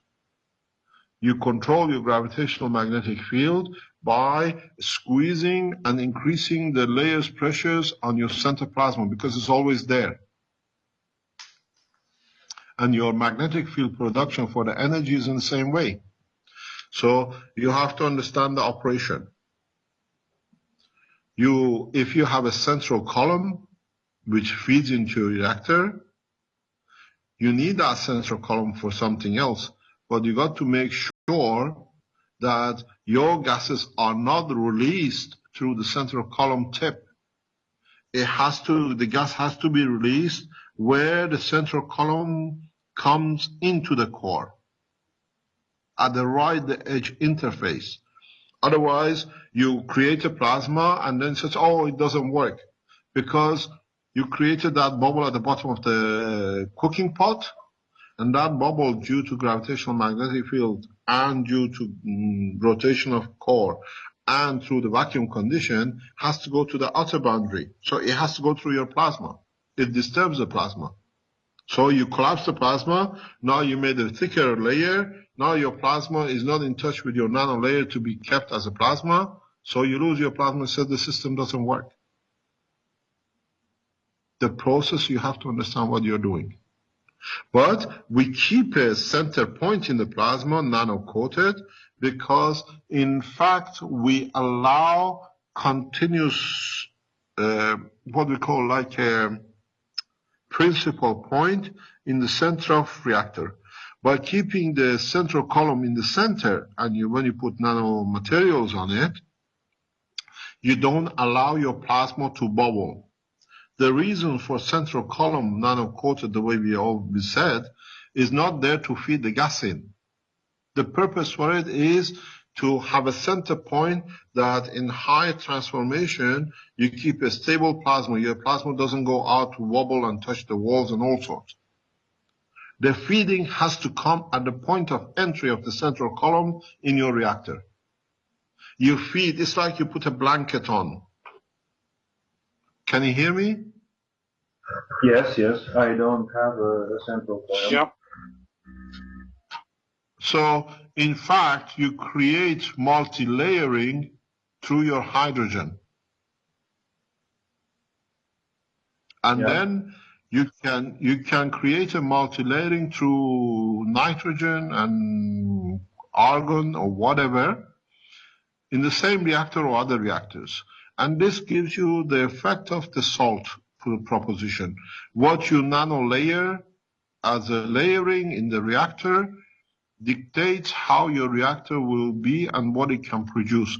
Because your nano layering, your what you call blanketing of the gases, is the limit of the matter you want to produce. If you use argon, producing matters up to argon level becomes very easy. Hydrogen sits below, nitrogen sits below, sodium, which is part of the salt, sits below. So your outer layer boundary dictates the material you can produce in your core in so many ways if you want to do it in efficient, continuous production, unless you convert the matter to that level in your plasma field. That's a very advanced technology. Okay. On my loading table, I had first 1 centimeter and a half, then 50 There's a lot of background noise. centimeters. I can't hear. Hello? It's a lot of background Hello? noise. Can you speak louder? Hello? Can you speak louder, please? Can you hear me?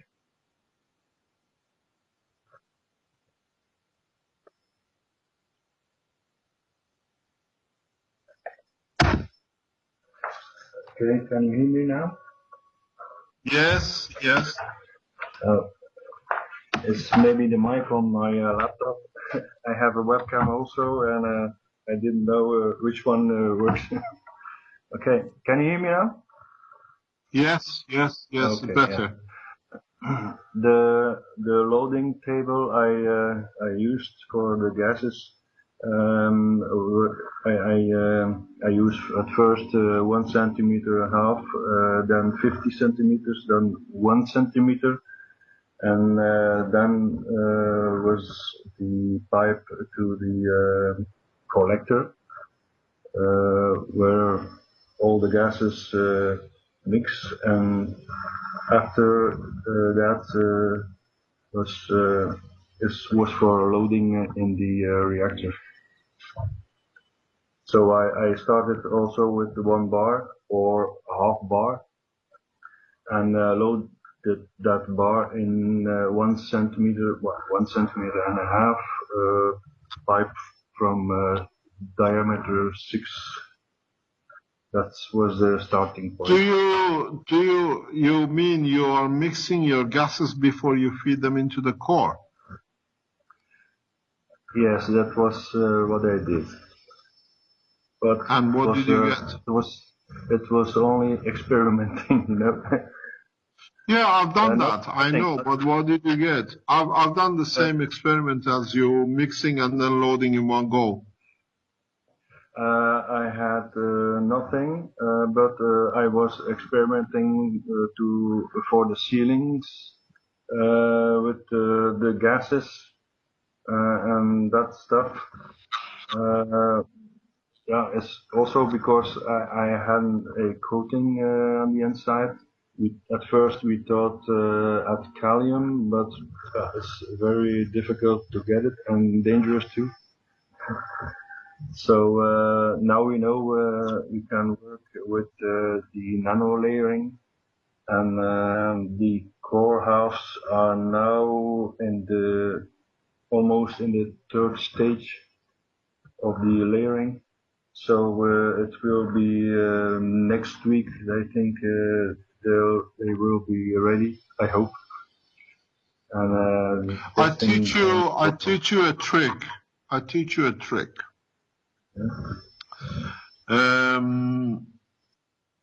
The trick is when you build your reactor, when you finish coating it, the 3rd coating, or when you finish coating, if you have, I've done this and it works perfectly. If you have a good strong ring magnet, or you can get hold of a good strong, 2 good strong small ring magnets, or the magnets with a hole in it.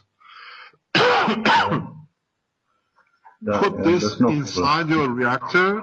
Put this inside your reactor in the center, if you have a central column, and rotate it for a few minutes.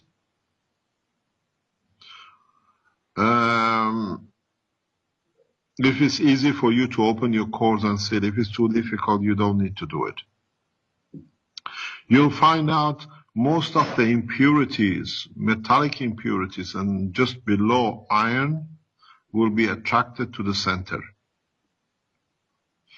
Or they'll be pushed to the outer boundary below your interface of the nanomaterial and the matter. This will give you a very clean washing of your, what do you call it, matters in the core.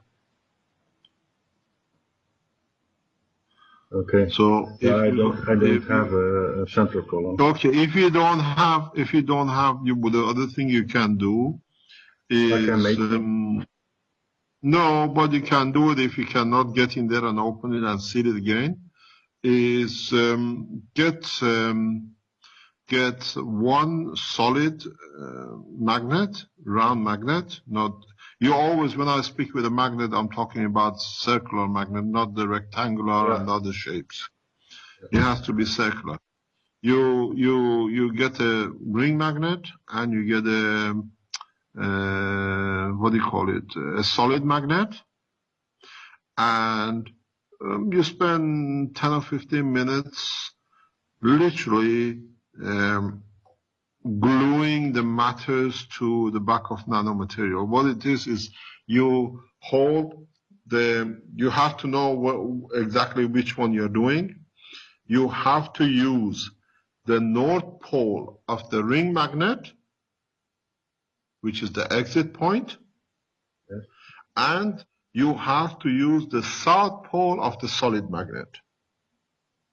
You understand? So the flow of the field is from the ring to the solid.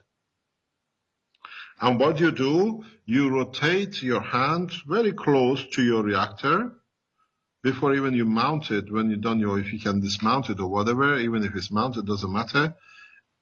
Around your reactor, very, very slowly.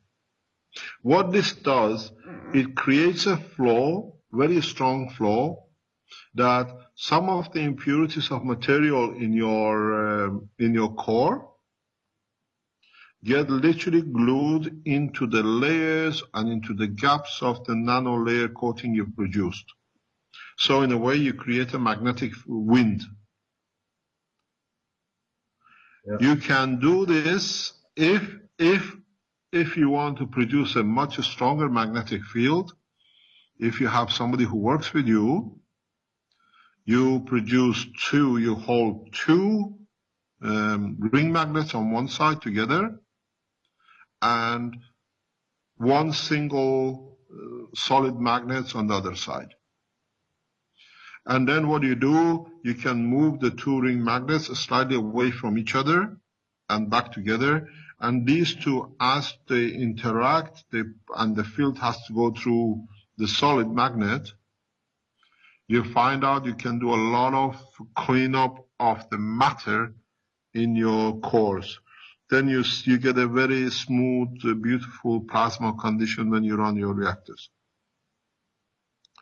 This is the same proposition, change the core to the cancer cell in the body of the man. This is what they tell us, uses empty magnets in your reactors. No, we know exactly what we are doing. So you put the cancer within the boundary and you allow it to push, to go and to come back. And you can energize it. It receives a plasma. You can use with the human body, because it's made of plasma, you don't use a solid in so many ways. You can use solid for specific conditions, for boundarying, but you can use two ring magnets. So it's a plasma interacting with the plasma of the body of the man. And then what it receives, the body decides what to do with it. But you cannot cause a new disease with it because that magnetic field cannot take more than what it has. So it cannot convert to matter. You understand? Yes. So the same thing you do in your reactors. We have opened the knowledge of the medical application, so there is no limitation. And this is in response to the people who are going around and telling us he just uses a magnet. You stupid people, you don't understand. Your life is made of it. Your life operates through it. You eat through it and you live through it. So, you do this with... Yes. Sorry. Those advertisements that we've all seen on TV with the magnet that goes around your wrists, so that could really have a benefit? There is a question on it. Depends how it's done, and secondly, what they do it and how they produce it. You see, people use. They say they create magnetic resonance. Hello. Hello. Yes. The people who use magnetic resonance, that is, to me, is totally nonsense. Plasma does not have a resonance. So you cannot, or it does not. That's why you don't see much success with all of it, because when you do these things, then you limit to the matter level where you work in the plasma. As I said, a ring magnet carries the full spectrum of the principle, transition, and a matter. And whatever is weak off, whatever it needs to be done, the plasma absorbs. So you do the same thing in your reactors. I was talking yesterday about how you can make vacuum without the high expensive vacuum pumps. You can do the same, creating high vacuum in your reactors using a combination of the magnets. If you, as I was saying yesterday, we don't have a high vacuum pumps in the universe that creates such a vacuum, high vacuum. The lack of matter, or what we call vacuum, as the matter is made of magnetic field, is done by other magnetic fields. So you can create a system that you can vacuum your system without any pump using magnets. The same way as I explained. You glue your matter in the sphere of your plasma to the wall of the plasma, or you push it to be trapped in the sponge of your nanolayers. Or you can do a certain way to extract the material through the pipes and use the filter. It's a more difficult one. But do what exactly is done in the universe. You don't need high vacuum pumps. You can create a most beautiful -8, 10 millibars using several magnets around your reactor. Or you can use in a combination other reactors to create vacuum in the other one. All you do, you extract or you divert the matter from the environment where it is. Its fields will be left behind, but there is no matter. This is what we call a vacuum. This is how vacuum is created. Lack of matter or lack of magnetic field of the certain strength. So if you understood what I explained, we try to make a video of it in the lab and put it on that you can understand. You can produce magnetic winds, and through the magnetic winds extract all the material. But there is something I have to explain. When you create these cleaning up of your reactor, do not go with your ring reactor all over the core. Because what you're going to do, you glue it on one side and you go over it with the other magnet, you push it back in the core again. You understand? So what it is, you have to decide which side of the core is going to be the dumping ground. And you do not go over it with the ring magnets. If you choose that you're going to have most of your material in your core to be trapped in the nano layers of the southern half of your reactor core, you do that. But then you don't take your, what you call ring magnets and go on the southern half. Then you release what you absorb back into the core again, and you're trying to glue it somewhere else. So you have to plan your strategy, how you're going to do it, before you close the reactor. Because I'll teach you later on. Part of the process, you can produce that one side of your, what you do literally, you coat your upper half 3 times, you coat your bottom half 4 times. So you use the lower layers to dump in any impurities in the core. That when you create a plasma, the magnetic field between the 3 cores outside are more or less the same. You get a homogeneous plasma sphere shape. So before you go to the phase of even finishing, you have to create a place. You have to place a dumping area. You have to storage, And in nanomaterial storage, in the gas state, the storage is done through the gaps and holes. You can use, for example, before you even start the first layer in your southern hemisphere, you use in your caustic materials like aluminium. You put your core, but you put some aluminium foil in it or some other material than your core into the caustic. That creates a different environment in the first layer. It creates a combination layer. That then you can use that combination layer in your hemisphere, southern hemisphere, as a dumping place.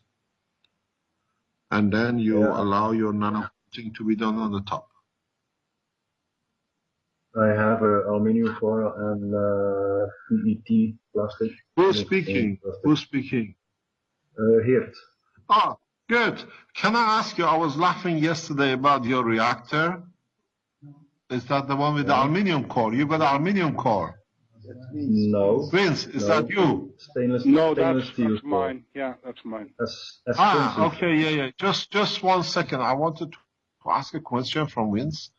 Vince, is your reactor still in the caustic? No, they are in the second process. Is there any of it left? Because I could see it all bubbling up in your video. Yeah, exactly. I thought soon it'll be imaginary core.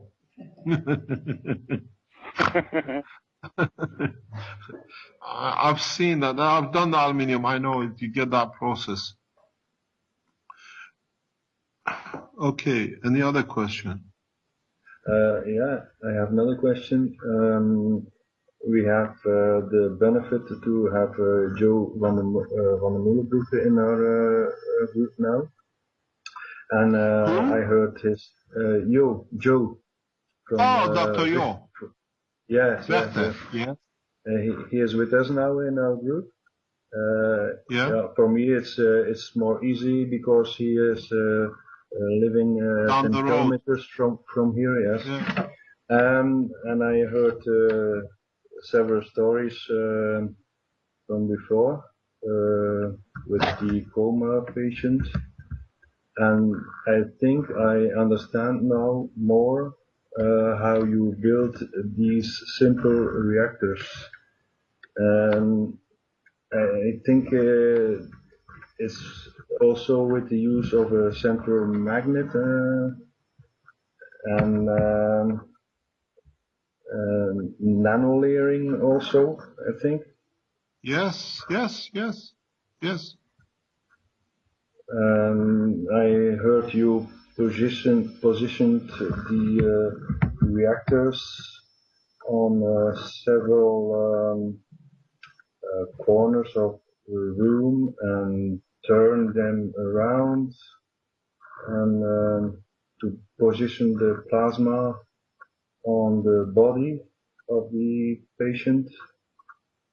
That's why what I could understand with all the lessons you gave on the workshops. Am I correct? In a way, yes, because as you know, Yo was present because Yo has a different talent and can bring different physical operation into the functioning of the body. And he was present. Actually, his daughter came once or twice as well. How we reversed the coma patient. He was one of the 4 medical people who supported us. And what do you call it? He's seen the whole process, how you can reverse coma. So he can give you a good indication. You have to understand the process. Once you understand the process, the working of the universe is the same, doesn't matter where you are. So I think if I remember, he's seen how we can transfer the functioning of the brain to the nerves of the jaw, and through it allow the brain to do repair, while we could control the physical hand and foot and movement of everything through the nerves of the jaw physically. If he explains to you, he's been there. It's been videoed. We made a video with him when he was there. But that is the total principle. This is the principle of understanding. Part of the process is people say, oh, you use a magnet or whatever. I keep on telling you in a very simple way, nanomaterials is part of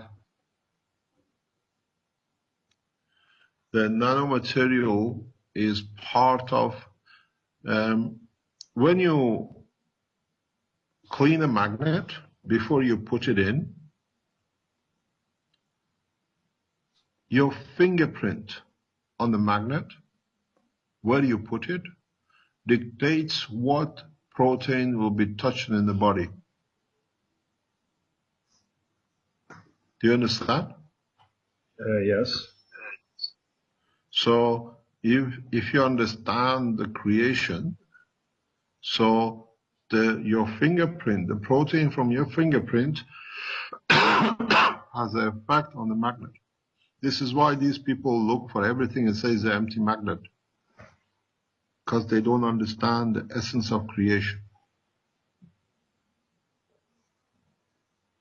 Yeah. So you can do the same thing in your reactors. You can do the same thing in your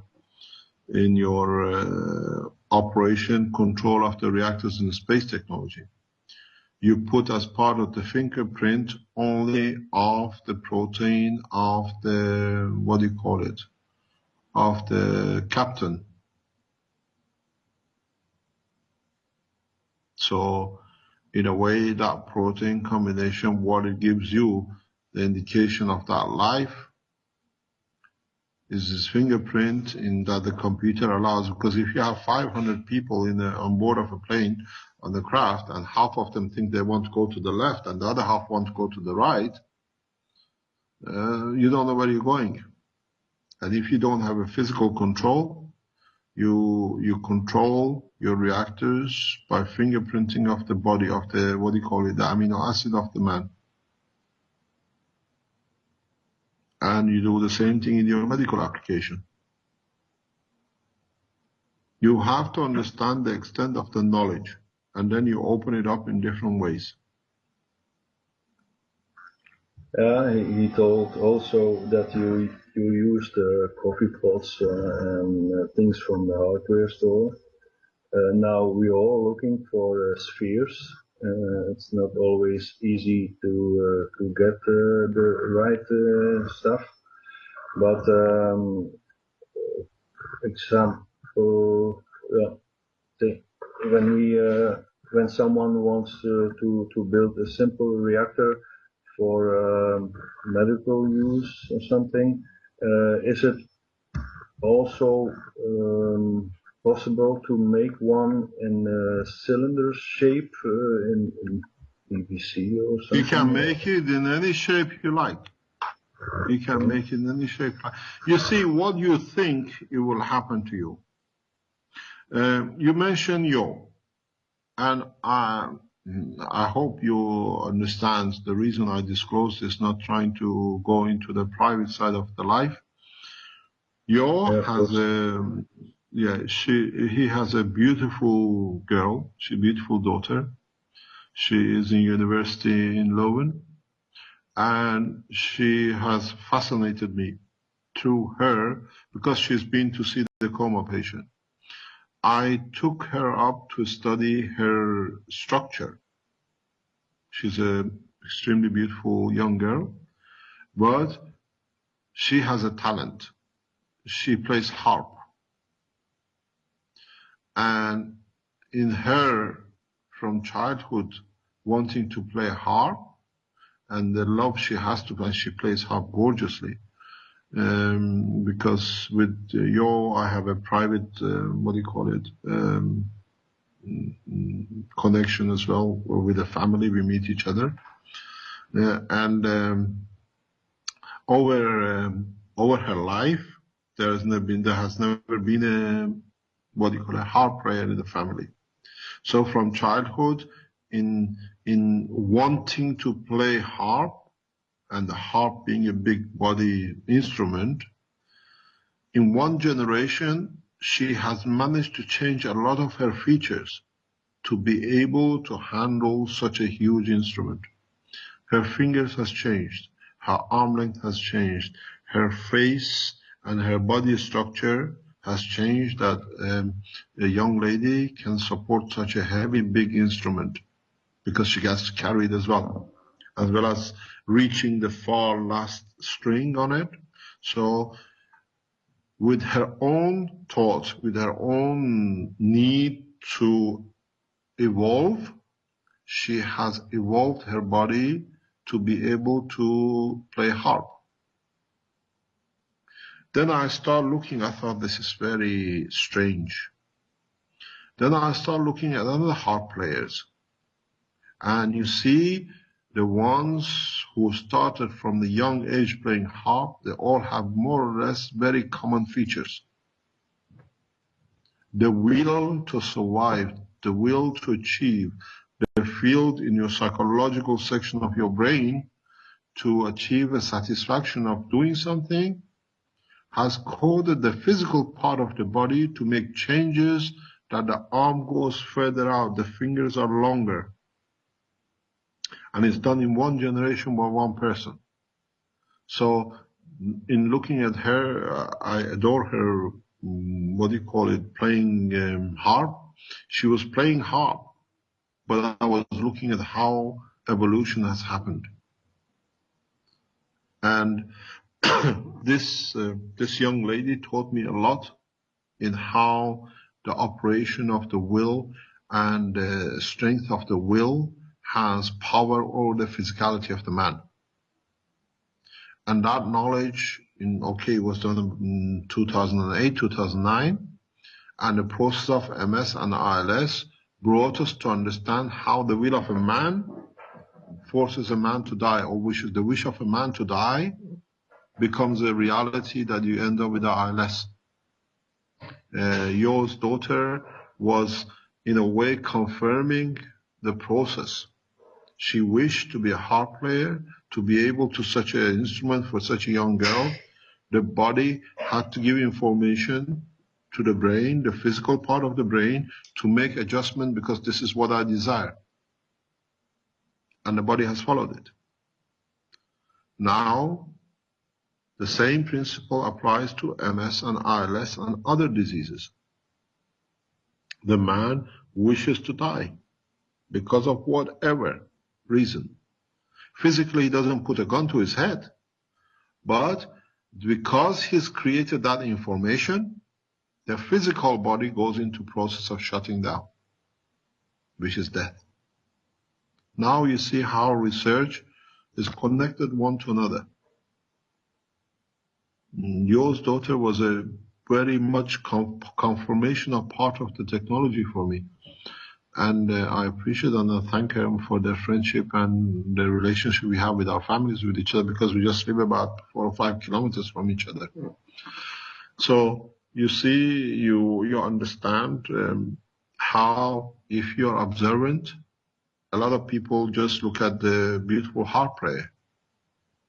I looked what caused that change, and now the research has come to the MS and the ILS. We understand.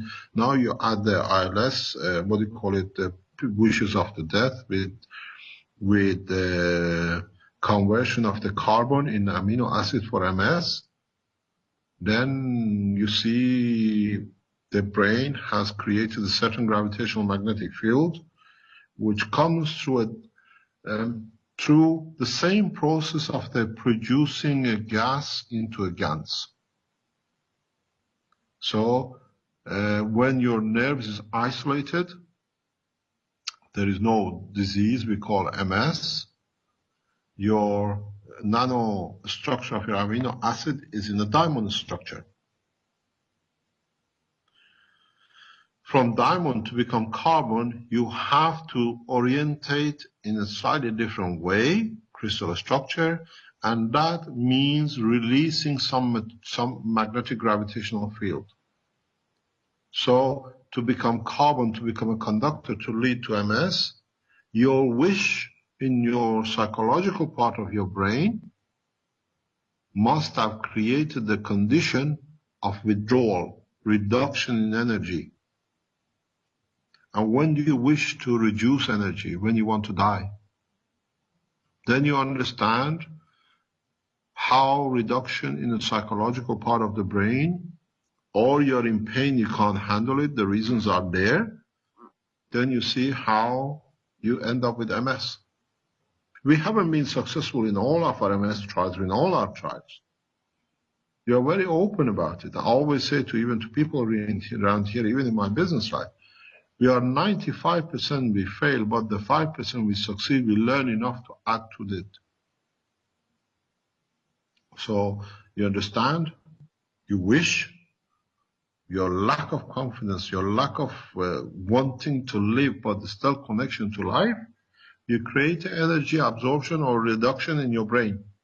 So the brain, instead of producing diamond structured carbon in your amino acid, it produces graphite or changes the diamond to graphite. And then you get MS. All you need to do two things. You go back to the physical part, you push the levels up, or psychologically you find out where the problem is, that the person can do the change and produce, give instruction internally to the physical side that the carbons in this level have to be in the diamond structure level energy magnetic field and not graphite. So when it's done that, then you talk, you walk, and everything else, because there is no leakage anymore of the information which is energy going from your brain to the organ, then your MS is out. We are learning more and more. If they take me to court to say the condition of the medical is crook or a fraud, I will put such a thing out that all the doctors will resign to be doctors and shows that are all crooks signed up to nothing. Because the science of the medical side is so solid. It's so solid through the creation of the plasma that it shows all the medical research up to now, a lot of it is all granddad's fairy tale story. We support chemotherapy because I explain scientifically what happens. It's the same thing as in your reactor. Chemotherapy for a cancer,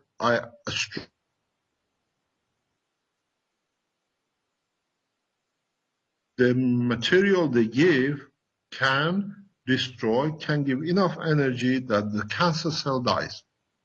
But one of the problems, they are making it more targeted cancer.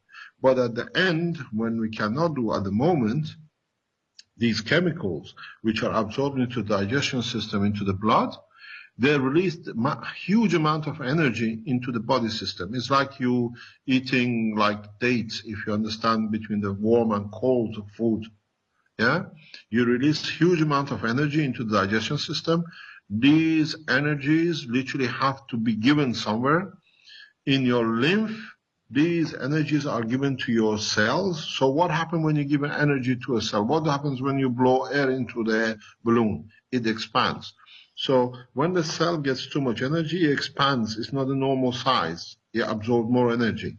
So as your lymph passes and part of your lymph goes through your bone structure to become part of your bone marrow to immune system, now you have a balloon blocking the holes in your bone, which are supposed to become part of your lymph, to become part of your immune system. So chemotherapy doesn't kill you. chemotherapy doesn't reduce your immune system. Expansion of the cells in your limbs cause the blockage of the bone to absorb very, very low energy but very strong limbs through the bone structure to your bone marrow. Where do you think your bone marrow comes from? Bone marrow is when your lymph passes through your bone structure. And then the body causes it to be absorbed through the blood circulation into your body. So chemo increases the volume of the cell. The volume of the cell starts being 1 centimeter, and the hole which is made by our ancestors through our DNA is 1.1 millimeter, let's say, or let's say the lymph is 1 micron and this is 1.1 micron. So the lymph used to go through this hole and become part of this, and we have a perfect immune system.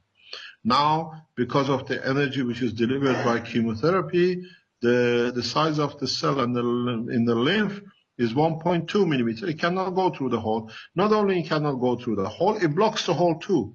So you receive less lymph through your bone structure to go become bone marrow, to become part of your immune system. And most of the people die because of cancer or chemotherapy because they don't produce immune system.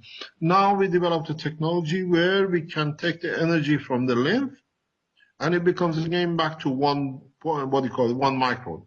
So now it goes through health. We have a confirmed data by a doctor who's sick in Germany confirming the technology is correct, and is monitored by 2 or 3 other doctors.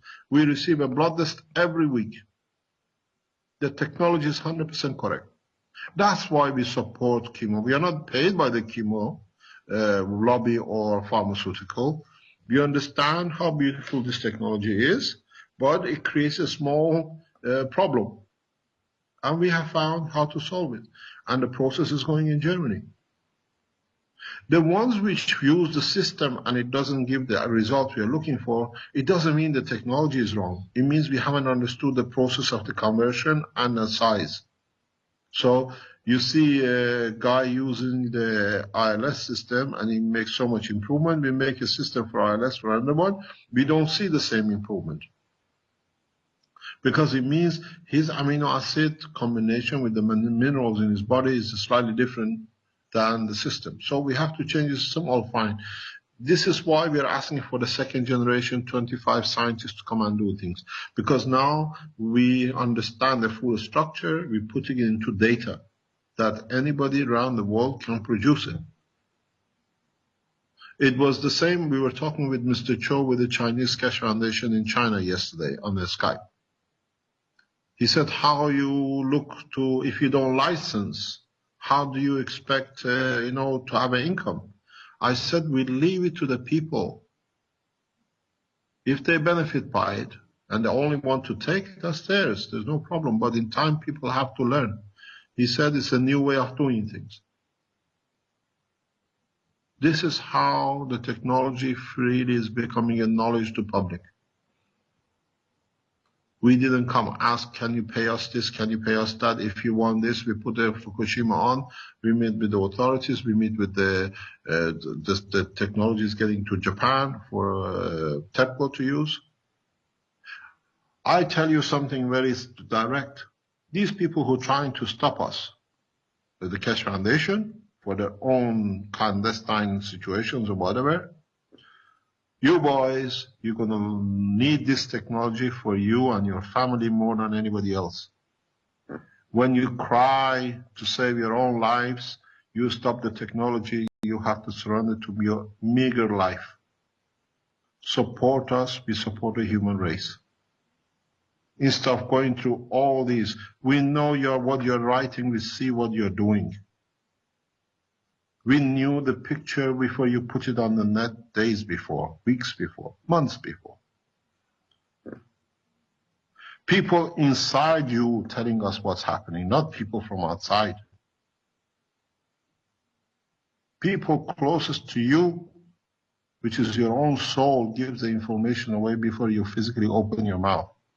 This is what I thought to people here. In a space, you come across things which to you are used to physicality. The only way you know there is another being in your presence is when your magnetic gravitational field of your body interacts with the field which they carry out their existence, and then you know the presence. Thou shalt not steal and thou shalt not kill. When you plan and you work this way, we are aware of it. We are within you and amongst you.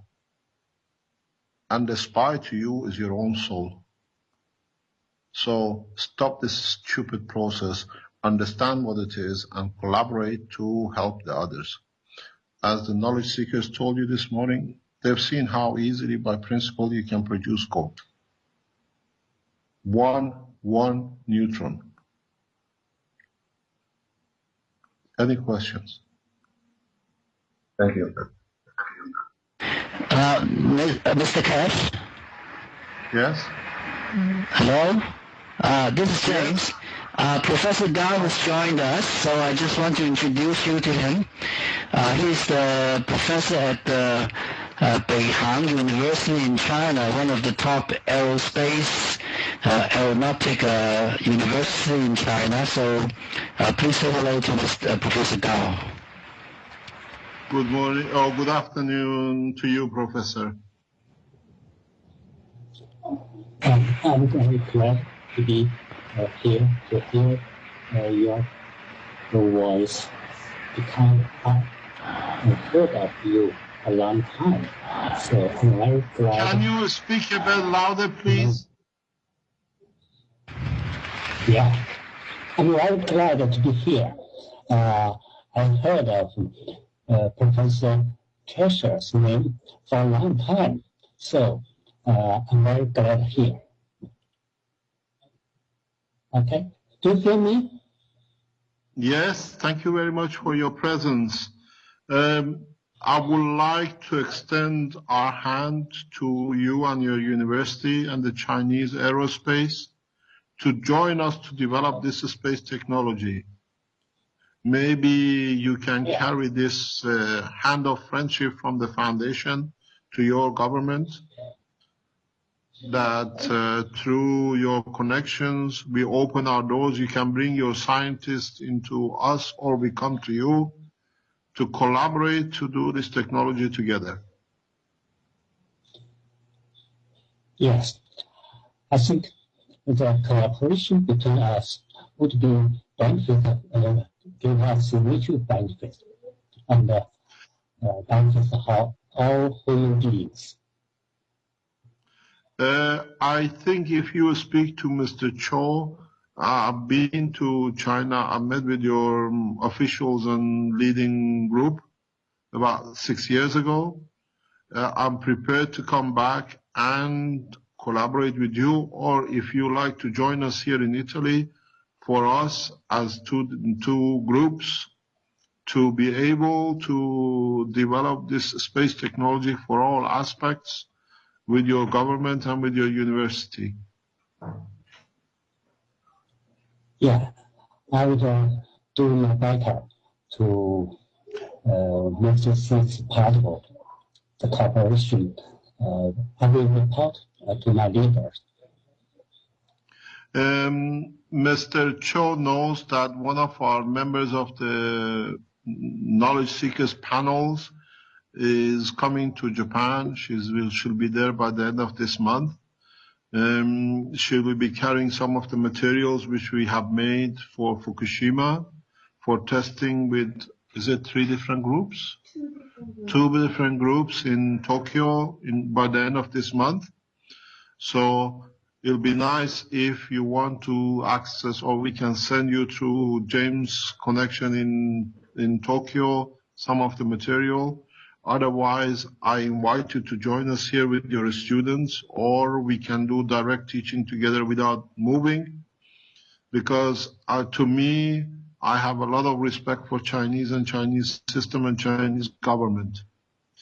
The respect has come out of collaboration and understanding over years.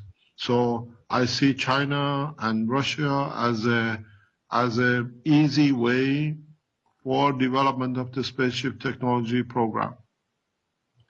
And it'll be nice if you could organize for us to collaborate.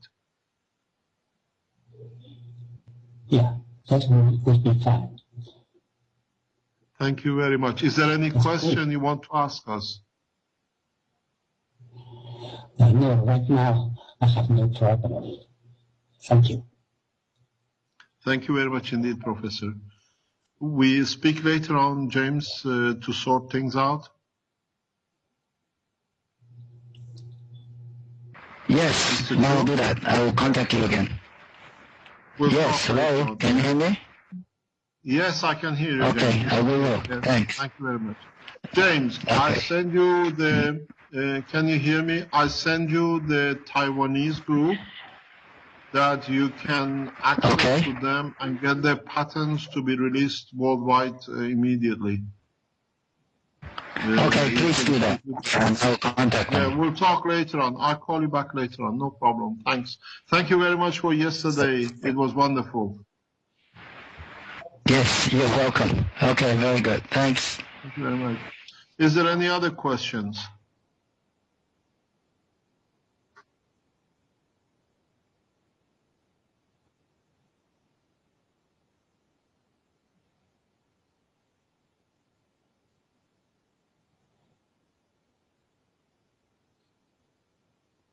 No. What is matter?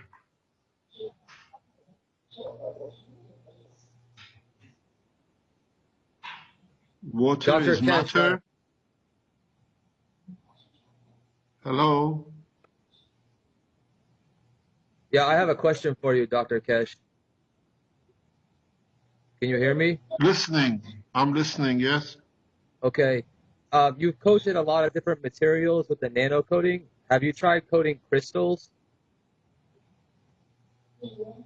No. I'm hoping that our team member in the panel, we call him, he is Archimedes. He understands the materials, and he's working with what do you call it? With clay, with what do you call it? Ceramics. So the next step with him, I think it'll be crystals. Okay. Also, do you have any experience? Do you have any experience with crystals? A little bit. I'm a chemist, but In I also what way? create just chemistry from college. But I create these orgon devices. They're pyramids, and they emit an energy, and I can transition the energy so you can photograph it. But I wanted to know, people also call it chi or prana, and how it relates to the energy fields that you know about.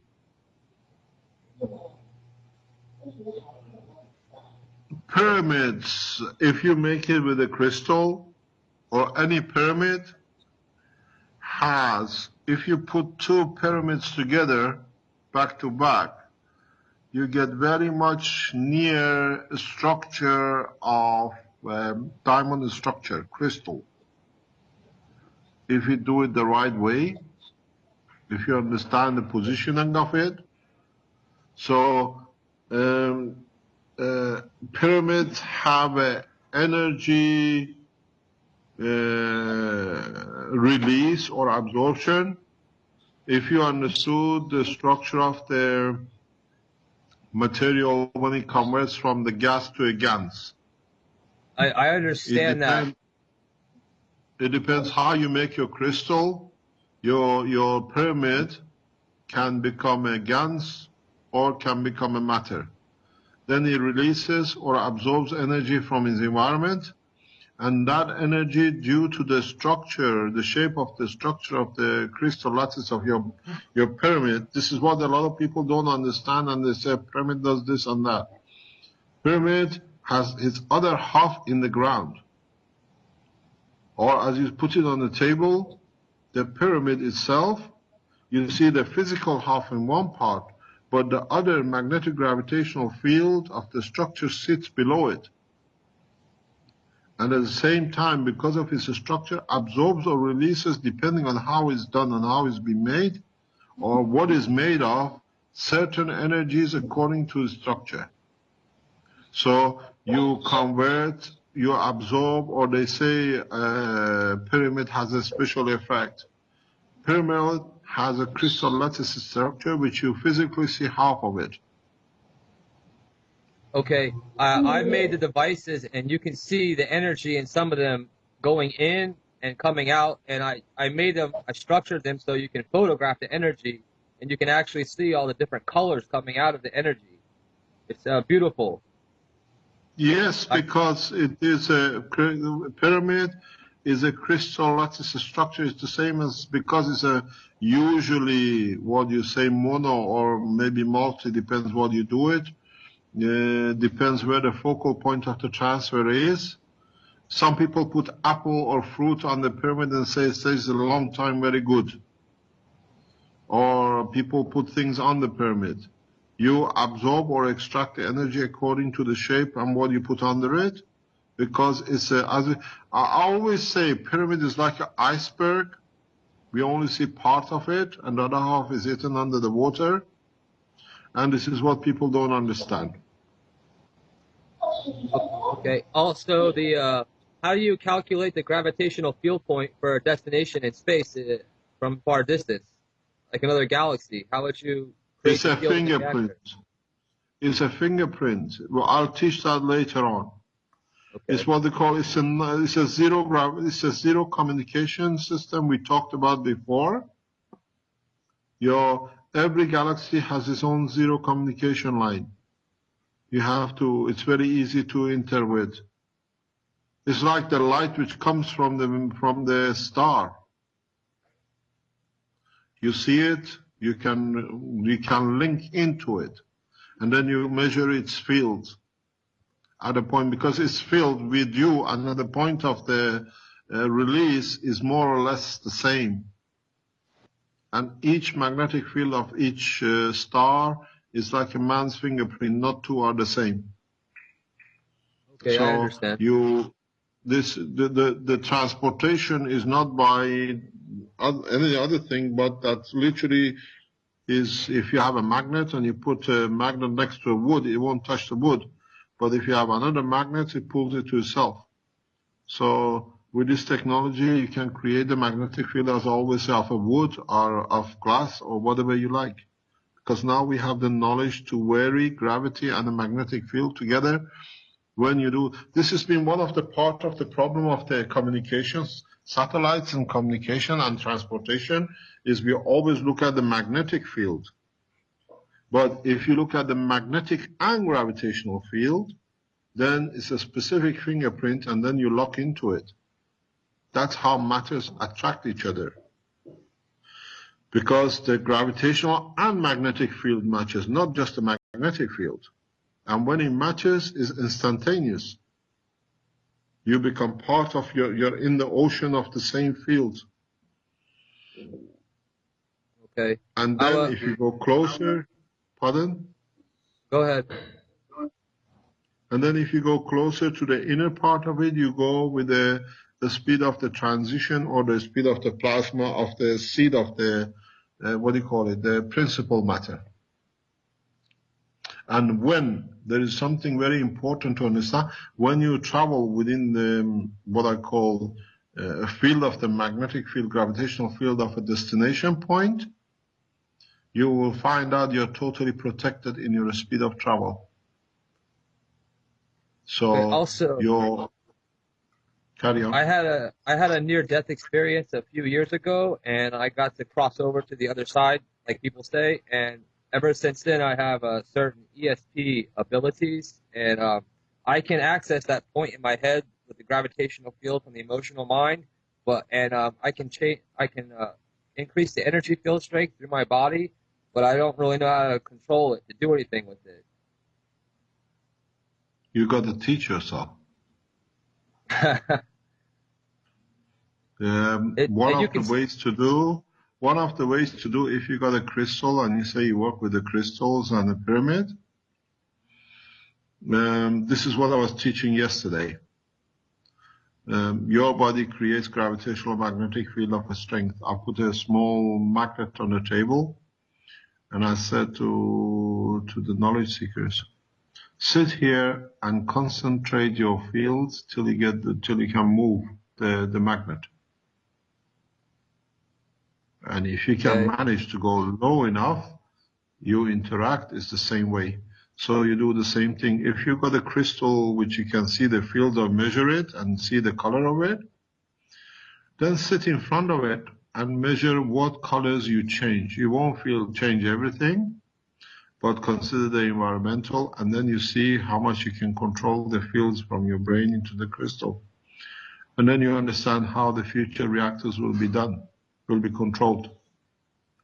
That's cool. Because this is, do it and put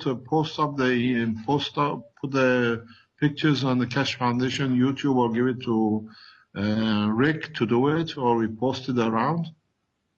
Yeah, I shared pictures already.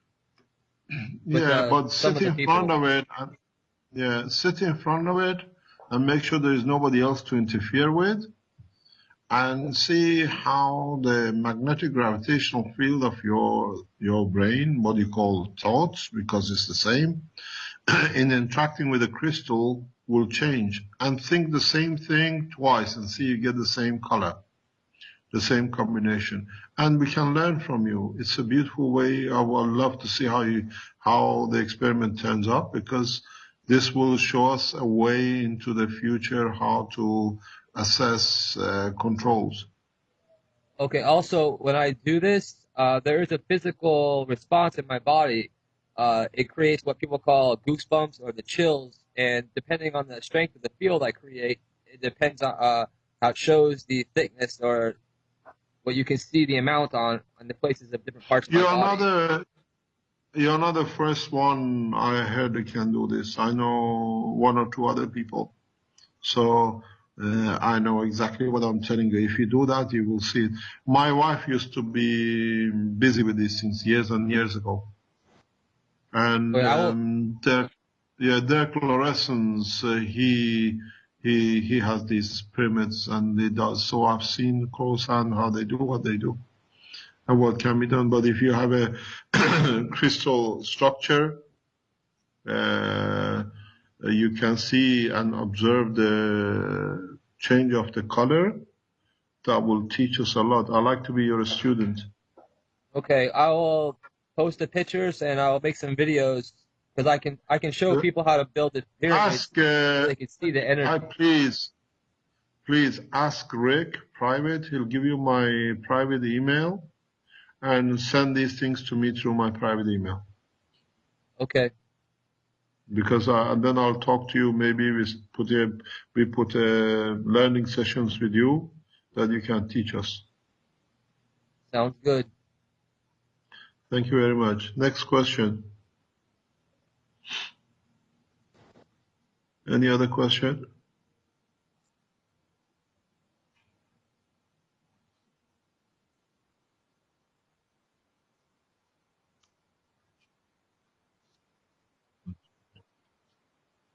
Okay, so summing it up today, we've seen the structure of the space reactor, the space, craft. We need support, that people who help us, they can have the financial support to build it. My message again goes to the governments: do not plan to assassinate me. We know what you're up to. Do not plan to shut the Foundation Forum, block it in Europe, in Canada, or in America. Stopping the knowledge will come more and more. Every time in past 10, 20 years you stopped me, we came back stronger and stronger. Now the knowledge is in the hand of people. I asked again, please, I'll send you the link. I asked the Taiwanese listeners who are working, please, you have my authority and my authorization to release the patents if you tell us the government has released it to you. If one nation knows it, the whole world has to know. One of the reasons I explained we released technology in a USB stick to all the governments last 2 years was because when we gave these patents to European patent, it was only becoming the knowledge for Europeans to take advantage scientifically over the others and sharing it with the Canadians and Americans. The reason we went out and we gave all the patents to every nation was that everybody will be in the same shoe. So now the Brazilians have it, the African nations have it, the Chinese have it, the Russians have it. So there is no abuse of knowledge and technology. So now that one government has decided, if they tell us correct, it is in their hand, released to them by their government, and they say they've seen a patent number 5, release it. Then the whole world can work the same as you and we work together.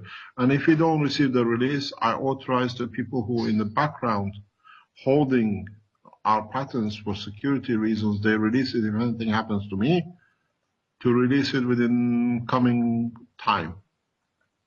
So we gave the governments a 1.5 year headline, head time. Now everybody else has it. So it's better to come from them than coming from the foundation. We are not here to fight the system, we are here to collaborate with the system. And what I ask the foundation needs, if they close the account of the foundation in Holland, organize an account that you can support the building of the spaceship craft. We gave the option to Boeing a long time ago. I gave you the name, Mr. Benhoff, Dallas Benhoff. He's a senior key man in connection between NASA and Boeing for production of the crafts. I've asked him to join us or bring the Boeing in, because the knowledge sitting with Boeing, with the European, aircraft industry, we can produce these crafts literally a matter of months. Then we all share the same knowledge. There's no competition between one to another. The market is so big that collaboration will bring more fruits. Now you're building aircrafts. Our people in Boeing, in Airbus, in Lockheed Martin, in China, to take people, a few people, from Moscow to Washington, from London to Tenerife. Collaborate with us when you make crafts with much more people, much more passenger, more wealth for you, for excursion to the moon, excursion to the Mars and the other planet. This technology is not a threat to no pharmaceutical, to no aircraft, to no military. This is an addition to the man's knowledge. If you don't understand it, you're too short-sighted. So maybe we produce one craft for you lot to be the first passengers. As I've said before, you're fighting for a corner of a land. We give you a galaxy to rule, but your lifetime is very short. Any other question?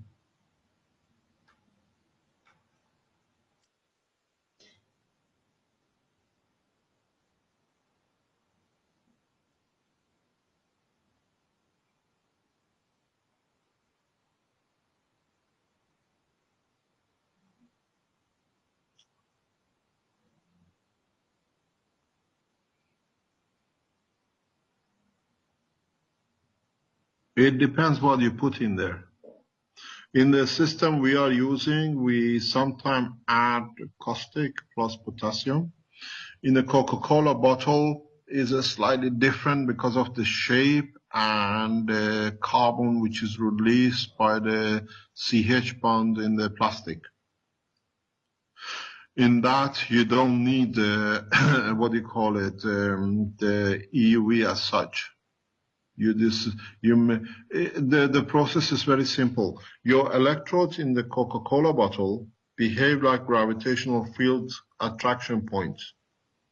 So in that process, the gravitational field attraction of the copper in the layers, if you do it the right way, matches the carbon in the neck of the Coca-Cola bottle, and it extracts it because the two fields match. That's why sometimes you use a Coca-Cola bottle and you see no loss of the head, and in some cases you can. Because in the layer which you produce, because as you produce nano layers, each layer on top of another layer is exactly like the gas layers in your reactor. As you put more hydrogen, you create another layer of plasma of a hydrogen, but it's not the same as the first one. So it stays as a different layer. And these layers create different gravitational magnetic field. And if your gravitational magnetic field in one or two of the layers, nano layers you produce, matches the gravitational magnetic field of the carbon, which is in the neck of the thread neck of the cup Coca-Cola bottle, will pull it out. That's how you do the disassociation. Not with caustic, but with the gravitational magnetic field which is created on the layers of electrode. You look at the wrong way. If the reason we use Coca-Cola bottle, and it doesn't happen with others, is very much like a steel. You can make a steel, but if you roll it in different way and mix it with different materials, you get a stainless steel. It's the same thing. It's the way the compression is created on a Coca-Cola bottle on the thread end allows to the crystal structure of the carbon is very much matching to one of the layers in the copper electrodes, nano layers. So you get the absorption. That's why if you read the report of the IMAC, it says they see clusters. Where you see the clusters, somewhere in the layer of your nanomaterials on the copper electrode, the gravitational magnetic field of the carbon matching to the neck of the Coca-Cola bottle is created, and they're all attracted to one position. The same as we said, create the gravitational magnetic field of the destination planet, you get absorbed to it. This is a good example of it in a micro and a macro level. There is no magic.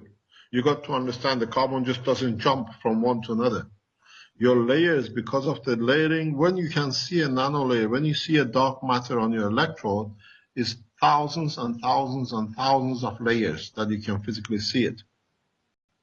One nano layer cannot be seen by a naked eye. So when you create thousands and thousands of layers, magnetic fields on top of each other, you literally do one thing. Get a stick, put 20, 30, 40 ring magnets in it. And then when you push one, you see the whole move to create a position accommodation. Or if you push it together in a very tight pack, you see they absorb different matters to themselves. You can do this with the ring magnets. I've done it. So you create a cluster of carbon on your electrode, as is in the report of the IMAC, not by nuclear material, not by radiation. It's literally your layers create gravitational magnetic fields of the crystal structure of the carbon in the neck, which is very much in resonance, very much near to each other. So it pulls out the carbon out onto it, releases atomic hydrogen, and you see your thread is disappearing. So part of it's literally like you put a dust of iron on a table and bring a magnet. When you get to a certain field near enough, the dust or part of it come absorb. Now you create that magnetic gravitation for the carbon on your nano layers as they compress between each other, because there are different layers and they produce it. That's how you extract it. If you create another layer, which you have to use aluminium, you'll find out you'll have clusters of hydrogen, atomic hydrogen on your electrodes. Test it, you understand the process. Don't look at the physicality.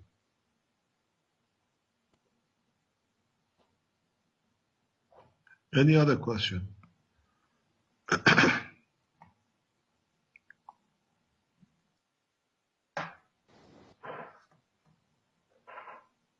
Hello, are we finished? Yeah.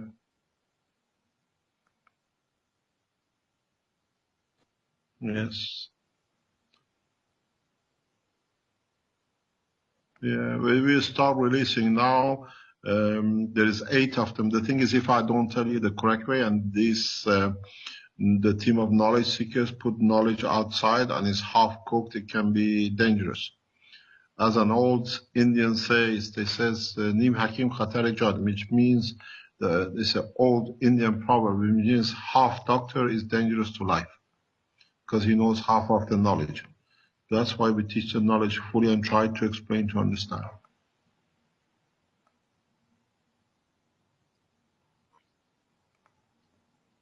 Thank you.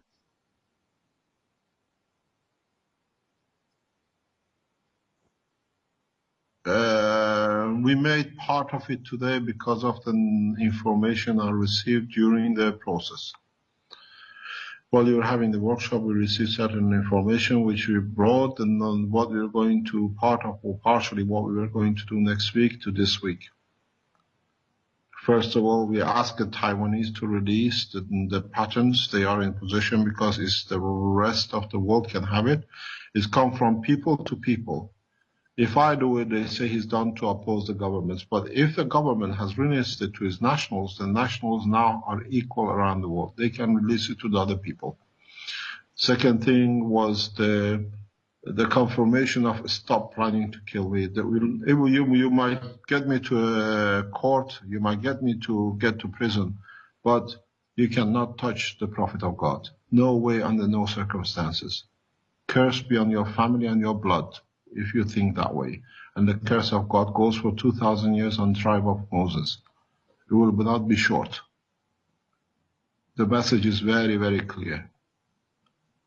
So we plan, we go for the, what do you call it? For the development of the spacecraft. In my emails, in my workshop, and on the forum, we have asked from scientists from India, from Iran, from Israel, from Palestinians, from Chinese. We got to work together. This technology, this knowledge is the knowledge of God and belongs to the whole of humanity, not a few to have a double Rolls Royce parked outside their houses and called Mr. Boss or President. The technology is released, is fully released. Now I sincerely and deeply thank the government of Taiwan for taking the step which we were going to take. And as you say, God's will be done in different ways. Now, it's not us. A bunch of scientists in Taiwan have the USB stick. They say they have it. They send me some questions. They send me some pictures. And this matches to the information, which is the USB key we given to the government, hidden patents. So you're correct. I ask Mr. Cho the same. Please get in touch with the Taiwanese and ask them to release all the patents. You have my authorization. So next time when we talk about the GANs of the matter and the medical applications in next 2-3 sessions. Just to understand the position where we are and how we are trying to do it. We need the financial support to be independent of any organization to build this craft for the world population. Because once we build the first, we give it freely to all the nations. Boeing will have a copy, European Space Agency will have a copy, Airbus will have a copy. Then they make their own flavors. There's 7 billion of us. Not one organization can do it. The same, I open the door with the pharmaceuticals. Come to us, we give you how you can do to make chemotherapy safe. You have a beautiful product on your hand. It's got a small fault. Even if you do radiation target therapy, that you deliver nuclear material to the cell, that cell, once absorbs the nuclear radiation, has to do something and it creates other side effects. We have the technology, freely is in your hand, and the doctors in Germany are already monitoring it. We have seen the process. So I thank you for your time. And hopefully, if I'm not arrested or killed by next session, we'll be here next Thursday. Thank you very much indeed. All the best. Thank you, Mr. Cash. Thank you. Thank you very much. Mr. Cho. Thank you. Good morning, Mr. Cash. Okay. Good morning to you. Bye. Good morning. Okay, bye-bye. Bye-bye. Bye.